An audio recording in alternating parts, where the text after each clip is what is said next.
पुरुषाय तुभ्यं भवदवोष्णेन तातप्यमानान् भुवि परं नाथमप्रेक्षमाणान् भुवनमान्येन च अन्येन दोष्णा भवतु भीर्मा इति नः सान्त्वयन्तं प्रणतवान् प्राणिनां प्राणभूतं प्रणतिः प्रीणये पूर्णबोधम् तपो विद्या विरक्त्यादि सद्गुणौघाकरानहम् वादिराजगुरून् वन्दे हयग्रीवपदाश्रयान् मूकोऽपि यत्प्रसादेन मुकुन्दशयनायते राजराजायते रिक्तो राघवेन्द्रं तमाश्रये अनवद्यात्मचारित्रं वादिकद्योतभास्करम् विद्यामान्यगुरुं वन्दे विद्याविद्योतभास्वरम् तपस्वाध्यायशुश्रूषा कृष्णपूजारतं मुनिं विश्वेशमिष्टदं वन्दे परिव्राट् चक्रवर्तिनम् जन्माद्यस्य यतोऽन्वयादितरतश्चार्तेष्वभिज्ञस्वराट् तेने ब्रह्महृदाय आदिकवये मुह्यन्ति यं सूरयः तेजो वारिमृदां यथा विनिमयो यत्र त्रिसर्गो मृषा धाम्ना स्वेन सदा निरस्तकुहकं सत्यं परं धीमहि यं प्रव्रजन्तमनुपेतमपेतकृत्यं द्वैपायनो विरहकातर आजुहाव पुत्रेति तन्मयतया तरवोऽपि नेदुः तं सर्वभूतहृदयं मुनिमानतोऽस्मि निगमकल्पतरोर्गलितं फलं शुकमुखादमृतद्रवसंयुतं पिबत भागवतं रसमालयं मुहुरहो रसिका भुवि भावुकाः हरिकथामृतसारगुरुಗಳ ಕರುಣದಿಂದಾಪನಿತು ಪೇಳುವೆ ಪರಮ ಭಗವದ್ಭಕ್ತರಿದನಾದರದಿ ಕೇಳುವುದು. ಶ್ರೀ ಗುರುಭ್ಯೋ ನಮಃ. ಹರಿ ಓಂ ಹರಿ ಓಂ ಹರಿ ಓಂ. ಚಂದ್ರವಂಶದಲ್ಲಿ ಪುರೂರವ, ಆ ಪುರೂರವನಿಂದ ಹುಟ್ಟಿದವನು ಆಯು. ಆಯುವಿನ ಮಕ್ಕಳು ನಹುಷ, ಕ್ಷತ್ರವೃದ್ಧ, ರಜಿ, ರಂಭ, ಅನೀನಸ ಅಂತ. ಅದರಲ್ಲಿ ರಜಿರಾಜನ ಮಕ್ಕಳು ರಾಜೇಯರು. ರಜಿ ಅಂತ ಹೇಳಿದರೆ ಆ ರಜಿರಾಜ ವಿಶೇಷವಾಗಿ ಆ ರಜಿರಾಜನ ವೈಶಿಷ್ಟ್ಯ ಏನು ಅಂತ ಹೇಳಿದರೆ, ಎಲ್ಲಿ ಅವನಿರ್ತಾನೋ ಅವರಿಗೆ ಗೆಲುವು ಸಿಗ್ತಿತ್ತಂತೆ. ಅವನಿದ್ದಕ್ಕೆ ಗೆಲುವು ಅಂತ. ಹಾಗಾಗಿ ಅಂಥ ಮಹಾತ್ಮ ಅವನು ಇಂದ್ರದೇವರ ಜೊತೆಗೆ ಒಪ್ಪಂದ ಮಾಡಿಕೊಂಡ. ಇಂದ್ರ ಅವನನ್ನು ಹೊಗಳಿ ಕೊನೆಗೆ ಅವನೇ ಸತ್ತ. ಅವನ ಮಕ್ಕಳು ರಾಜೇಯರು ಬಂದರು. ಅವರಿಗೆ ಬೃಹಸ್ಪತಿ ಆಚಾರ್ಯರು ಚಾರ್ವಾಕ ಶಾಸ್ತ್ರವನ್ನು ಉಪದೇಶ ಮಾಡಿ ಅದೇ ಚೆನ್ನಾಗಿದೆ ಅಂತ ಅಧರ್ಮ ಮಾರ್ಗ ಹಿಡಿಸಿಬಿಟ್ರು. ಹೊರಟು ಹೋದ ಅವನು. ಹೀಗೆ ಇದು ರಜಿರಾಜನ ಚರಿತ್ರೆ. ಅದಾದ ಮೇಲೆ ಅದೇ ವಂಶದಲ್ಲಿ ದೀರ್ಘತಮ ಅಂತೊಬ್ಬ ರಾಜ ಬರ್ತಾನೆ. ಆ ದೀರ್ಘತಮನಿಗೆ ಮಗನಾಗಿ ಧನ್ವಂತರಿ ಅಂತ ಒಬ್ಬ ಮಗ ಬರ್ತಾನೆ. ಚಂದ್ರವಂಶನೇ ಅಲ್ಲ, ದೀರ್ಘತಮನ ಮಗ ಧನ್ವಂತರಿ. ಈ ಧನ್ವಂತರಿ ಯಾರು ಅಂದರೆ ಸಾಕ್ಷಾತ್ ಪರಮಾತ್ಮನೇ ಇವನು, ಬೇರೆ ಯಾರೂ ಅಲ್ಲ, ಭಗವಂತನೇ ಇವನು. ಚಂದ್ರವಂಶದಲ್ಲೂ ಕೂಡ ಹುಟ್ಟಿ ಬಂದಿದ್ದಾನೆ.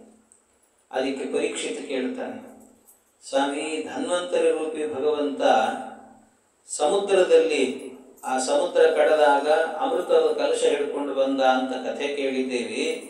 ನೀವು ನೋಡಿದರೆ ಚಂದ್ರವಂಶದಲ್ಲಿ ಹುಟ್ಟಿದ್ದಾನೆ ಅಂತ ಹೇಳ್ತೀರಲ್ಲ, ಏನಿದು ವಿಚಿತ್ರವಾಗಿದೆ ಅಲ್ಲ ಅಂತ ಹೇಳಿದಾಗ ಆಗ ಶುಕಾಚಾರ್ಯ ಹೇಳ್ತಾರೆ, ಇಲ್ಲ, ಅದೇ ಧನ್ವಂತರಿ 2 ಬಾರಿ ಅವತಾರ ಮಾಡಿದ್ದಾನೆ. ಒಂದು ಧನ್ವಂತರಿ ರೂಪ ಏನಿದೆ, ಮೊದಲನೇ ಬಾರಿ ಅವತಾರ ಮಾಡಿದಾಗ ಅವನಿಗೆ ಅಬ್ಧಿಧನ್ವಂತರಿ ಅಂತ ಹೆಸರು. ಅಬ್ಧಿಧನ್ವಂತರಿ ಅಂತ ಹೇಳಿದರೆ ಅಪು ಅಂದರೆ ನೀರು ಅಂತ ಅರ್ಥ. ನೀರಿನಲ್ಲಿ, ಸಮುದ್ರದಲ್ಲಿ ಹುಟ್ಟಿ ಬಂದಂತ ಅವತಾರ ಮಾಡಿದ ಧನ್ವಂತರಿ ಅಬ್ಧಿಧನ್ವಂತರಿ ಅಂತ. ಆಗ ಹುಟ್ಟಿದವನು ಮತ್ತ್ಯಾಕೆ ಹುಟ್ಟಿದ ಇನ್ನೊಂದು ಸರ್ತಿ ಅಂತ ಕೇಳಿದರೆ, ಆಗ ಅವನು ಅವತಾರ ಮಾಡಿದ ನಂತರ ಅವನು ಕೇಳಿದಂತೆ, ಎಲ್ಲ ಹೋಮ ಮಾಡ್ತಾ ಇದ್ದೀರಿ, ನನ್ನ ಈ ರೂಪಕ್ಕೂ ಒಂದು ಆಹುತಿ ಕೊಡ್ರಿ ಅಂತ ಕೇಳಿದ್ನಂತೆ. ಅದಕ್ಕೆ ಎಲ್ಲ ಬ್ರಾಹ್ಮಣರು ಸೇರಿಕೊಂಡು ಹೇಳಿದ್ರಂತೆ, ಇಲ್ಲ ಈಗಾಗಲೇ ಯಾರ್ಯಾರಿಗೆ ಕೊಡಬೇಕು ಅಂತಿದ್ವಿ ಆಹುತಿ ಎಲ್ಲ ಖಾಲಿ ಆಗೋಗಿದೆ, ಇನ್ನು ಮತ್ತೆ ಎಕ್ಸ್ಟ್ರಾ ಕೊಡ್ಲಿಕ್ಕೆ ಆಗಲ್ಲ ಈಗ ಸದ್ಯಕ್ಕೆ, ಈಗೇನು ಖಾಲಿ ಇಲ್ಲ ನಮ್ಮ ಹತ್ರ, ಅದಕ್ಕೆ ಇನ್ನೊಂದು ಸರ್ತಿ ಅವತಾರ ಮಾಡಿವ ಅವಾಗ ಕೊಡ್ತೀವಿ ಅಂತ ಬ್ರಾಹ್ಮಣರು ಹೇಳಿದ್ರಂತೆ. ಆ ಆಹುತಿ ಸ್ವೀಕಾರ ಮಾಡಲಿಕ್ಕೋಸ್ಕರವಾಗಿ ಮತ್ತೆ ಚಂದ್ರವಂಶದಲ್ಲಿ ಹುಟ್ಟಿದಂತೆ. ಅದಕ್ಕೆ ಈ ವೈಶ್ವದೇವ ಅಂತ ನಿತ್ಯ ಹೋಮ ಮಾಡುತ್ತೇವೆ. ವೈಶ್ವದೇವ ಹೋಮದಲ್ಲಿ ಅಲ್ಲೊಂದು ಆಹುತಿ ಇದೆ, ಧನ್ವಂತರೇ ಸ್ವಾಹ ಅಂತ ಹೇಳ್ತಾರೆ. ಅದು ಧನ್ವಂತರೇ ಸ್ವಾಹ ಅಂತಂದ್ರೆ ಅದು ಯಾರು ಸಮುದ್ರದಲ್ಲಿ ಹುಟ್ಟಿದ್ನಲ್ಲ ಅವತಾರ ಮಾಡಿದ ಆ ಧನ್ವಂತರಿ ಅಲ್ಲ, ಈ ಚಂದ್ರವಂಶದಲ್ಲಿ ಹುಟ್ಟಿದ ಧನ್ವಂತರಿ ಅದು, ಅವನಿಗೆ ಆಹುತಿ ಕೊಡುವಂಥದ್ದು. ಹಾಗಾಗಿ ಅದನ್ನು ಧನ್ವಂತರೇ ಸ್ವಾಹ ಅಂತ ಅವನಿಗೆ ಆಹುತಿ. ಈ ಆಹುತಿಯನ್ನ ಯಜ್ಞಭುಗ್ವಾಸು ದೇವಾಂಶಃ ಸ್ಮೃತಿ ಮಾತ್ರಾರ್ಥಿ ನಾಶನಃ, ಇವನು ಯಜ್ಞಭುಕ್ತ, ಇವನು ಅದಕ್ಕೋಸ್ಕರವಾಗಿ ಅವತಾರ ಮಾಡಿದಂಥ ಮಹಾತ್ಮ ಅಂತ ಅವನ ಚರಿತ್ರೆಯನ್ನು ಹೇಳಿದ್ದಾರೆ. ಇನ್ನು ಇದು ಆದ ಮೇಲೆ ಅದೇ ವಂಶದಲ್ಲಿ ಅನೇಕ ರಾಜರುಗಳು ಎಲ್ಲ ಹೆಸರು ಹೇಳುತ್ತಾ ಹೋದರೆ ಮುಗಿಯೋದೇ ಇಲ್ಲ. ಆ ಧನ್ವಂತರಿಯ ಮಗ ಕೇತುಮಾನ್ ಅಂತ, ಆ ಕೇತುಮಂತನಿಗೆ ಒಬ್ಬ ಭೀಮರಥ ಅಂತ ಒಬ್ಬ ಮಗ ಇದ್ದ. ಆ ಭೀಮರಥನಿಗೆ ದಿವೋದಾಸ ಅಂತ ಒಬ್ಬ ಮಗ, ದಿವೋದಾಸ ಅಂತ. ಇವನ ಚರಿತ್ರೆನೂ ಕೂಡ ಬಹಳ ಅದ್ಭುತವಾದದ್ದೇನೆ. ಯಾಕೆಂದ್ರೆ ಈ ವಂಶದಲ್ಲೇನೆ ಕಾಶ ಅಂತ ಒಬ್ಬ ರಾಜ ಬರ್ತಾನೆ. ಅವನ ಮಕ್ಕಳೆಲ್ಲರೂ ಕೂಡ ಕಾಶಿ ಅಂತ ಹೆಸರು. ಅವರೆಲ್ಲ ಕಾಶಿ ಪಟ್ಟಣವನ್ನೇ ಆಳ್ತಿದ್ದರಂತೆ, ಕಾಶಿ ಪಟ್ಟಣವನ್ನ. ಅದೇ ವಂಶದಲ್ಲಿ ಬಂದವನು ದಿವೋದಾಸ. ದಿವೋದಾಸನು ಕೂಡ ಏನ್ ಮಾಡ್ತಿದ್ದಂತೆ, ಒಂದು ಕಾಲದಲ್ಲಿ ಕಾಶಿ ಪಟ್ಟಣವನ್ನ ಆಳ್ತಾ ಇದ್ದಂತ. ಅವನ ಕಾಲದಲ್ಲೇನೆ ಆ ವಿಶ್ವನಾಥ ಏನಿದ್ದಾನಲ್ಲ, ಕಾಶಿ ವಿಶ್ವನಾಥ, ರುದ್ರದೇವರು ಅಂತ ಹೇಳ್ತೀವಿ, ಆ ದಿವೋದಾಸನ ಕಾಲದಲ್ಲೇನೆ ಅಲ್ಲಿ ಬಂದು ಕೂತದ್ದು. ಅವನಲ್ಲಿ ಬಂದು ಕೂತದ್ದು ಯಾವಾಗ ಅಂತಂದ್ರೆ ಅದೇ ಕಾಲದಲ್ಲಿ, ಅಂದ್ರೆ ಆ ದಿವೋದಾಸ ಆಳ್ತಾ ಇದ್ದ ಕಾಲದಲ್ಲಿ ಕಾಶಿ ವಿಶ್ವನಾಥ ಅಲ್ಲಿಗೆ ಬಂದು ಕೂಡ್ತಾನಂತೆ. ಅದು ಹೇಗೆ ಅಂತಂದ್ರೆ ಅದಕ್ಕೆ ಒಂದು ವಿಶಿಷ್ಟವಾದ ಚರಿತ್ರೆ ಹೇಳುತ್ತಾರೆ. ದಿವೋದಾಸನ ಕಾಲದಲ್ಲಿ ನಡೆದಂಥ ಒಂದು ಚರಿತ್ರೆ. ಏನಾಯ್ತಂತೆ, ಈ ರುದ್ರದೇವರು ಏನ್ ಮಾಡಿದ್ರು, ಅವರು ಪಾಪ ಮದುವೆಯನ್ನ ಮಾಡ್ಕೊಂಡಿದ್ರು. ಆಗ್ತಾನೆ ಹೊಸದಾಗಿ ಮದುವೆ ಮಾಡ್ಕೊಂಡಿದ್ರಂತೆ, ಪಾರ್ವತಿ ದೇವಿಯನ್ನು ಮದುವೆ ಮಾಡ್ಕೊಂಡಿದ್ರು. ಮದುವೆ ಮಾಡ್ಕೊಂಡ ಮೇಲೆ ಆಮೇಲೆ ಹೆಂಡತಿನ ಕರ್ಕೊಂಡು ತನ್ನ ಮನೆಗೆ ಹೋಗ್ಬೇಕು ಇಲ್ವೋ, ಅದು ಏನೋ ಹೆಂಡತಿಗೆ ಅನುಕೂಲ ಆಗ್ತದ ಬಿಡು ಅಂತ ಹೇಳಿ ಮಾವನ ಮನೆಯಲ್ಲೇ ಇದ್ಬಿಟ್ರಂತವ್ರು. ಮಾವನ ಮನೆಯಲ್ಲೇ ವಾಸ ಮಾಡಿಬಿಟ್ರು. ಅವ್ರಿಗೆ ಏನಂದ್ರೆ ಪಾಪ ಹೆಂಡತಿಗೆ ಅನುಕೂಲ ಆಗ್ತದೆ, ಎಷ್ಟಾದ್ರೂ ತಾಯಿ ಜೊತೆಗೆ ಇರ್ತಾಳೆ, ಏನೋ ಬಾಂಧವ್ಯ ಇರ್ತದೆ, ಇದ್ಕೊಳ್ಳಿ ಬಿಡು ಅಂತ ತಮ್ಮಷ್ಟೇ ತಾವು ಇದ್ದು ಬಿಟ್ರೆ ತಲೆ ಕೆಡಿಸ್ಕೊಳ್ಳಿ. ಅವ್ರಿಗೆ ಮನೆ ಇಲ್ಲ ಅಂತಲ್ಲ ಪಾಪ, ಆದ್ರೂ ಏನೋ ಹೆಂಡತಿಗೆ ಖುಷಿಯಾಗಿರ್ಲಿ ಬಿಡು ಅಂತ ಅಲ್ಲೇ ಇದ್ದು ಬಿಟ್ರು. ಅವ್ರು ತಲೆ ಕೆಡಿಸ್ಕೊ ಊಟ ಗೀಟ ಮಾಡ್ಕೊಂಡು ಖುಷಿಯಲ್ಲಿ ಇದ್ದಾರಂತವ್ರು. ಇದು ಬಹಳ ಕಷ್ಟ ಇದೆ. ರುದ್ರದೇವ್ರಿಗೂ ಬಿಡ್ಲಿಲ್ಲ. ಮದುವೆ ಆದ್ಮೇಲೆ ಮಾವನ ಮನೆಯಲ್ಲಿ ಜಾಸ್ತಿ ಇರ್ಲಿಕ್ಕೆ ಹೋಗುವ ತಿಳ್ಕೊಬಿಟ್ರೆ, ಮದುವೆ ಆಗೋ ಹುಡುಗರಿದ್ರು ತಿಳ್ಕೊಬೇಕು ಅದನ್ನು. ಯಾಕೆಂದ್ರೆ ಮಾವನ ಮನೆಯಲ್ಲಿ ಜಾಸ್ತಿ ಇರಬಾರದು. ಶ್ವಶುರ ಗೃಹ ನಿವಾಸ ಅಂತ ಹೇಳ್ತಾರೆ. ಶ್ವಶುರನ ಮನೆಯಲ್ಲಿ ವಾಸ ಮಾಡುವುದು ಬಹಳ ಕಠಿಣ ಅಂತ. ರುದ್ರದೇವರಿಗೆ ಬಿಟ್ಟಿಲ್ಲ. ಏನಾಯ್ತಂತೆ, ರುದ್ರದೇವರಿಗೆ ಅವರು ಪಾರ್ವತಿ ದೇವಿಯರ ತಾಯಿ ಮೇನಾದೇವಿ ಅಂತ. ಆ ಮೇನಾದೇವಿ ಏನ್ ಮಾಡಿದಂತೆ, ಅವಳು ಹೇಳಿದ್ದಂತೆ, ಮೇನಾದೇವಿ ಹೇಳಿದ್ದಂತೆ, ಒಂದ್ ದಿವಸ ಪಾರ್ವತಿನ ಕರೆದು ಪಾರ್ವತಿಗೆ ಊಟಕ್ಕೆ ಕರೆದು ಹೇಳಿದ್ದಂತೆ. ಏನಾಯ್ತು, ಅವಳಿಗೆ ಒಂದು ಸ್ವಲ್ಪ ಸಂಕೋಚ ಆಗಿತ್ತು, ಹಿಂಸೆ ಆಗ್ತಾ ಇತ್ತು. ಯಾಕೆ, ರುದ್ರದೇವರು ಅಂದ್ರೆ ಸ್ವಲ್ಪ ಅವರೆಲ್ಲ ಭೂತಾರಾಧನೆ ಇವೆಲ್ಲ ಜಾಸ್ತಿ. ಹಾಗಾಗಿ ಅವ್ರು ಎಲ್ಲಿ ಓಡಾಡ್ತಾರೋ ಅಲ್ಲೆಲ್ಲ ಭೂತಗಳು ಅವು ಇವು ಪಕ್ಕದಲ್ಲೇ ಓಡಾಡ್ತಿದ್ವಂತೆ. ಅವರಿಗೆ ಮೇನಾದೇವಿಗೆ ನಾವು ಹಾಯಾಗಿದ್ವಿ, ಯಾವಾಗಲೂ ಭೂತಗಳ ಮಧ್ಯದಲ್ಲಿ ಇರಬೇಕಾಗಿರಲಿದು ಅಂತ ಅನ್ಕೊಂಡು ಕರೆದಂತೆ ಒಂದ್ಸರಿ ಪಾರ್ವತಿನ ಕರೆದು, ಏನು ನಿನ್ನ ಗಂಡ ಮದುವೆ ಆದಾಗಿಂದ ಇಲ್ಲೇ ನಮ್ಮ ಮನೆಯಲ್ಲೇ ಕೂತು ಬಿಟ್ಟಿದ್ದಾನೆ, ಇಲ್ಲೇ ಠಿಕಾಣಿ ಹೊಡೆದಿದ್ದಾರೆ, ನಿಮ್ಮ ಮನೆಗೆ ಹೋಗೋದಿಲ್ಲ ನೀವು ಅಂತ ಕೇಳಿದಂತೆ. ಹೋಗೋದಿಲ್ವ ನೀವು? ನನ್ನ ಗಂಡ ಒಬ್ಬನೇ ದುಡಿಬೇಕು, ಎಷ್ಟೊಂದು ದುಡಿಲಿಕ್ಕೆ ಆಗ್ತದೆ, ಅವನಿಗೂ ವಯಸ್ಸಾಗ್ತಾ ಇದೆ, ಎಲ್ಲ ನಿತ್ಯ ನಾವು ತಂದು ಹಾಕೋದು ನೀವು ತಿನ್ನೋದು ಅಂತ ಆಗಿದೆ ಅಲ್ಲ, ನಿನ್ನ ಗಂಡನಿಗೆ ದುಡಿಲಿಕ್ಕೆ ಆಗಲ್ವಾ, ಏನು ಕತೆ ಅಂತ ಒಂದು ಸ್ವಲ್ಪ ಮಾತಾಡಿದಂತೆ. ಎಷ್ಟೇ ಆದರೂ ಕೂಡ ಹೆಂಡತಿಗೆ ತಾಯಿನೇ ಬೈದರೂ ಕೂಡ ನನ್ನ ಗಂಡನ ಬೈದಲ್ಲ ಅಂತ ಬೇಜಾರಾಗಲ್ವೇ? ಅದಕ್ಕೆ ಬೇಜಾರಾಯಿತು ಪಾಪ ಪಾರ್ವತಿ ದೇವಿಯರಿಗೆ. ಬೇಜಾರಾದ ಕೂಡಲೇ ಅದನ್ನು ಡೈರೆಕ್ಟಾಗಿ ಗಂಡನಿಗೆ ಹೆಂಗೆ ಹೇಳೋದು, ತಾಯಿ ಬೈದಿದ್ದಾಳೆ ಅಂತ. ಯಾಕೆ ತನ್ನ ತಾಯಿ ಅದನ್ನು ಬಿಟ್ಕೊಡೋ ಹಾಗೂ ಇಲ್ಲ, ತವ್ರ ಮನೆಗೆ ಬಿಟ್ಟು ಬಿಡೋ ಹಾಗಿಲ್ಲ, ಹಾಗೆ ಅಂತ ಗಂಡನ್ನು ಬಿಡೋ ಹಾಗಿಲ್ಲ. ಎಂಥ ಸ್ಥಿತಿ ಪಾಪ ಹೆಣ್ಮಕ್ಳು. ಅದು ಏನು ಮಾಡಿದ್ರು, ಪಾರ್ವತಿ ದೇವಿಯರು ಹೋದ್ರಂತೆ. ಹೋಗಿ ರುದ್ರದೇವರ ಹತ್ರ ಹೋಗಿ ನಿಧಾನವಾಗಿ ಹೇಳಿದ್ರಂತೆ. ಏನು ಅಂದರೆ, ಭಾಳ ದಿವಸ ಆಯಿತು ನಾವು ನಮ್ಮ ಅಪ್ಪನ ಮನೆಯಲ್ಲೇ ಇದ್ದೀವಿ, ನಮ್ಮದು ಅಂತ ಒಂದು ಮನೆ ಇದ್ರೆ ಚೆನ್ನಾಗಿರುತ್ತದೆ, ಎಲ್ಲಿಯಾದರೂ ಒಂದು ಮನೆ ನೋಡ್ಬಿಡ್ರಿ, ಬಾಡಿಗೆ ಇದ್ರೂ ಪರವಾಗಿಲ್ಲ, ಬೇಕಾದ್ರೆ ಜಾಸ್ತಿ ಆದರೂ ಕೊಟ್ಕೊಂಡು ಇದ್ದು ಬಿಡೋಣಂತೆ, ಎಲ್ಲಾದರೂ ಒಂದು ಮನೆ ನೋಡ್ರಿ ಅಂತ ಹೇಳಿದ್ರಂತೆ. ಎಷ್ಟು ಕಷ್ಟ ಇರ್ತದೆ ನೋಡ್ರಿ ಅಳಿಯಂದ್ರಿಗೆ. ಏನೋ ಮಾವನ ಮನೆ ಅಂತ ಹೋಗಿ ಇದ್ಬಿಟ್ರೆ ಹೇಗಿರ್ತದೆ ಅಂದರೆ ಟ್ರೀಟ್ಮೆಂಟ್ ಹೇಗಿರ್ತದೆ, ಭಾಳ ಚೆನ್ನಾಗಿ ಹೇಳ್ತಾರೆ ಶಾಸ್ತ್ರದಲ್ಲಿ. ಶ್ವಶುರ ಗೃಹ ನಿವಾಸ ಸ್ವರ್ಗ ತುಲ್ಯೋ ನರಾಣಾಂ, ಒಂದು ಮಾತಿದು ಶಾಸ್ತ್ರದಲ್ಲಿರುವಂಥ ಮಾತು. ಶ್ವಶುರ ಗೃಹ ನಿವಾಸ ಸ್ವರ್ಗ ತುಲ್ಯೋ ನರಾಣಾಂ. ಮನುಷ್ಯರಿಗೆ ಶ್ವಶುರ ಗೃಹ ನಿವಾಸ, ಶ್ವಶುರ ಅಂದರೆ ಹೆಣ್ಕೊಟ್ಟ ಮಾವ ಅಂತ ಅರ್ಥ. ಹೆಣ್ಕೊಟ್ಟ ಮಾವನ ಮನೆಯಲ್ಲಿ ಅಳಿಯ ವಾಸ ಮಾಡೋದಿದೆಯಲ್ವಾ, ಭಾರಿ ಅದ್ಭುತ, ಸ್ವರ್ಗ ತುಲ್ಯ ಅಂತ ಹೇಳ್ತಾರೆ. ಸ್ವರ್ಗ ಸದೃಶವಾಗಿರ್ತದಂತೆ. ಏನು ಟ್ರೀಟ್ಮೆಂಟ್ ಅಂತೀರಿ, ಪ್ರತಿನಿತ್ಯ ಅಳಿಯಂದ್ರಿಗೆ ಮಧುಗುಡದದಿ ಸರ್ಪಿ ಭಕ್ಷ ಭೋಜ್ಯೈಶ್ಚ ನಿತ್ಯಂ. ಏನಂತೀರ, ನಿತ್ಯ ಜೇನುತುಪ್ಪ ಹಾಕೋದೇನು, ಗಟ್ಟಿ ಮೊಸರು ಹಾಕೋದೇನು, ತುಪ್ಪ ಹಾಕೋದೇನು, ತಿಂಡ್ರಿ ಅಳಿ ಅಂದ್ರೆ ಅಂತ ಇರ್ತಾರಂತೆ. ಇಷ್ಟೆಲ್ಲ ಹೇಳ್ತಿರ್ತಾರಲ್ಲ, ಎಷ್ಟು ದಿವಸ ಈ ಟ್ರೀಟ್ಮೆಂಟ್ ಇರ್ತದೆ ಅಂತ ಕೇಳಿದ್ರೆ, ಯದಿ ವಸತಿ ದಿನಾನಿ ತ್ರೀಣಿ ವಾ ಪಂಚ ಸಪ್ತ. ಯದಿ ವಸತಿ ದಿನಾನಿ, ಅದರಲ್ಲೂ 3 ದಿವಸ ವಾಸ ಮಾಡಿದ್ರು ಅಂತಾದ್ರೆ ಈ ಟ್ರೀಟ್ಮೆಂಟ್ ಇರ್ತದಂತೆ. 3 ದಿವಸ ಮುಗಿದು 4ನೇ ದಿವಸ ಬಂತು ಅಂತಾದರೆ 4-5ನೇ ದಿವಸಕ್ಕೆ ಬರೋ ಹೊತ್ತಿಗೇನೆ ಆಗ ನಿಧಾನವಾಗಿ ಅತ್ತೆ ಹೇಳ್ತಾಳಂತೆ, ಅಳಿ ಅಂದರೆ ದಿನ ಊಟ ಮಾಡಿ ಹಾಗೆ ಎದ್ದು ಹೋಗ್ತಿದ್ದೀರಿ, ಸ್ವಲ್ಪ ಇವತ್ತು ತಟ್ಟೆ ತೊಳೆದು ಬಿಡ್ರಿ ಅಂತ ಹೇಳ್ತಾಳಂತೆ. ತಟ್ಟೆ ಒಂದು ತೊಳ್ಕೊಂಬಂದ್ಬಿಡ್ರಿ ಸಾಕು ಅಂತ ಹೇಳ್ತಾಳೆ. ಆಮೇಲೆ ಪಂಚ ಸಪ್ತ ಒಂದು ವಾರ ಆಯಿತು ಅಂದರೆ ಬರೀ ತಟ್ಟೆ ತೊಳೆದ್ರೆ ಹಾಗೆ ಒಂದು ಸ್ವಲ್ಪ ಎಂಜಲ್ ಗೋರ್ಮೆನೂ ಮಾಡಿಬಿಡ್ರಿ ಅಂತೇಳಂತ. ಹಿಂಗಾಗ್ತದೆ. ಕಡೆಗೆ ಇನ್ನೇನಾಗಿ ಬಿಡ್ತದೆ ಅಂದರೆ ಮನೆಯಲ್ಲಿ ಅಡಿಗೆನೂ ನೀನೇ ಮಾಡು, ತೊಳಿ ಬಳಿ ಎಲ್ಲ ನಿಂದೆ ಅಂತ ಅಂದ್ಬಿಡ್ತಾರೆ. ಅದಕ್ಕೋಸ್ಕರ ಇದು 7 ದಿನ ಆಯಿತು ಅಂದರೆ ಇಂಥ ಟ್ರೀಟ್ಮೆಂಟ್ ಇರ್ತದೆ. ಅದರ ಮೇಲೆ ವಾಸ ಮಾಡಿದರೆ ತದುಪರಿ ದಿನಮೇಕಂ. 7 ದಿವಸ ಆಯಿತು, 1 ವಾರ ಆಯಿತು, 1 ವಾರ ಆದಮೇಲೆ 8ನೇ ದಿವಸದಿಂದ ಅಲ್ಲೇ ವಾಸ ಮಾಡಿದ್ರು ಅಂತಾದರೆ ಅಳಿಯಂದ್ರು ಏನಾಗ್ತದೆ, ತದುಪರಿ ದಿನಮೇಕಂ ಪಾದರಕ್ಷಾ ಪ್ರಹಾರ. ಆದ್ರಿಂದಾಗಿ ಅದು ಮಾವನ ಮನೆಯಲ್ಲಿ ಬಹಳ ದಿವಸ ಇರಬಾರದು ಅಂತ ಹೇಳ್ತಾರೆ.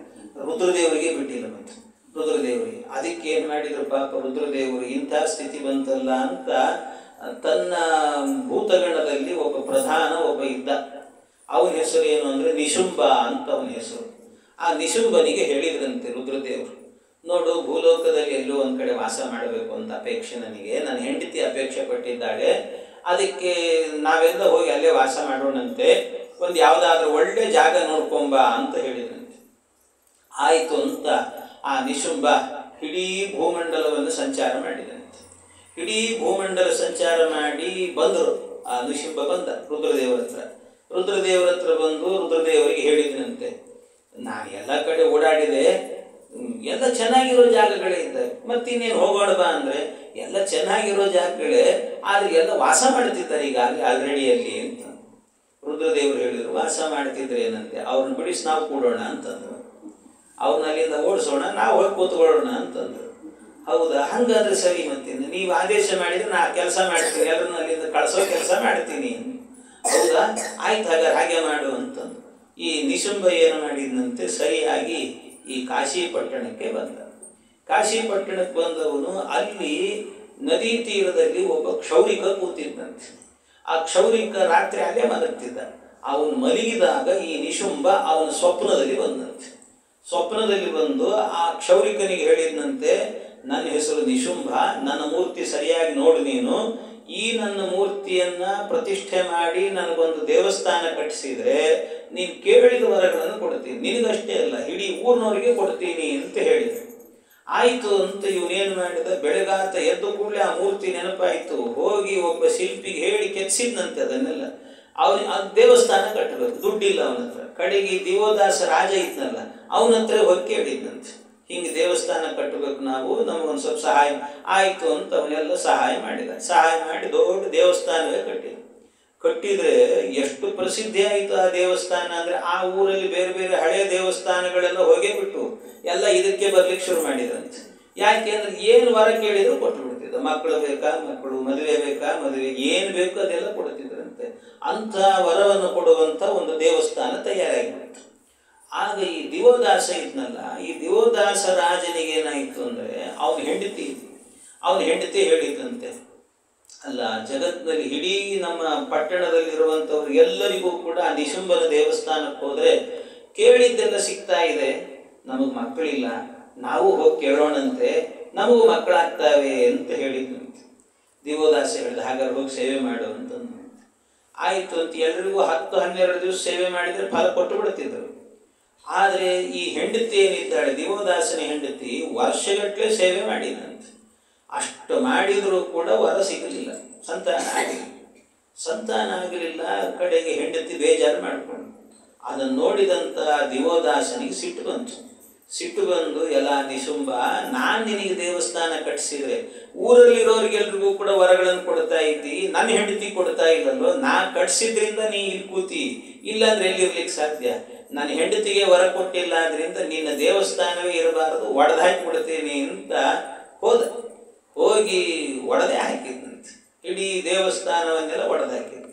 ದೇವಸ್ಥಾನ ಎಲ್ಲ ಒಡೆದು ಹಾಕಿದಾಗ ಆ ಒಳಗಿದ್ದ ನಿಶುಂಭ ಏನು ಮಾಡಿದ, ಅವನು ಪ್ರತ್ಯಕ್ಷನಾಗಿ ಹೇಳಿದ್ನಂತೆ, ಎಲ್ಲ ದಿವೋದಾಸ, ನನಗೆ ನೀನು ನನ್ನ ದೇವಸ್ಥಾನ ಒಡೆದು ಹಾಕಿದ್ರಿಂದಾಗಿ ಈ ಊರಲ್ಲಿ ನನ್ನ ದೇವಸ್ಥಾನ ಇಲ್ಲ ಅಂದ್ರೆ ಈ ಊರೇ ಸ್ಮಶಾನ ಆಗಲಿ, ಇಲ್ಲಿ ಯಾರು ನೀವು ವಾಸ ಮಾಡಬಾರದು ಅಂತ ಶಾಪ ಹಾಕಿದ್ನಂತೆ.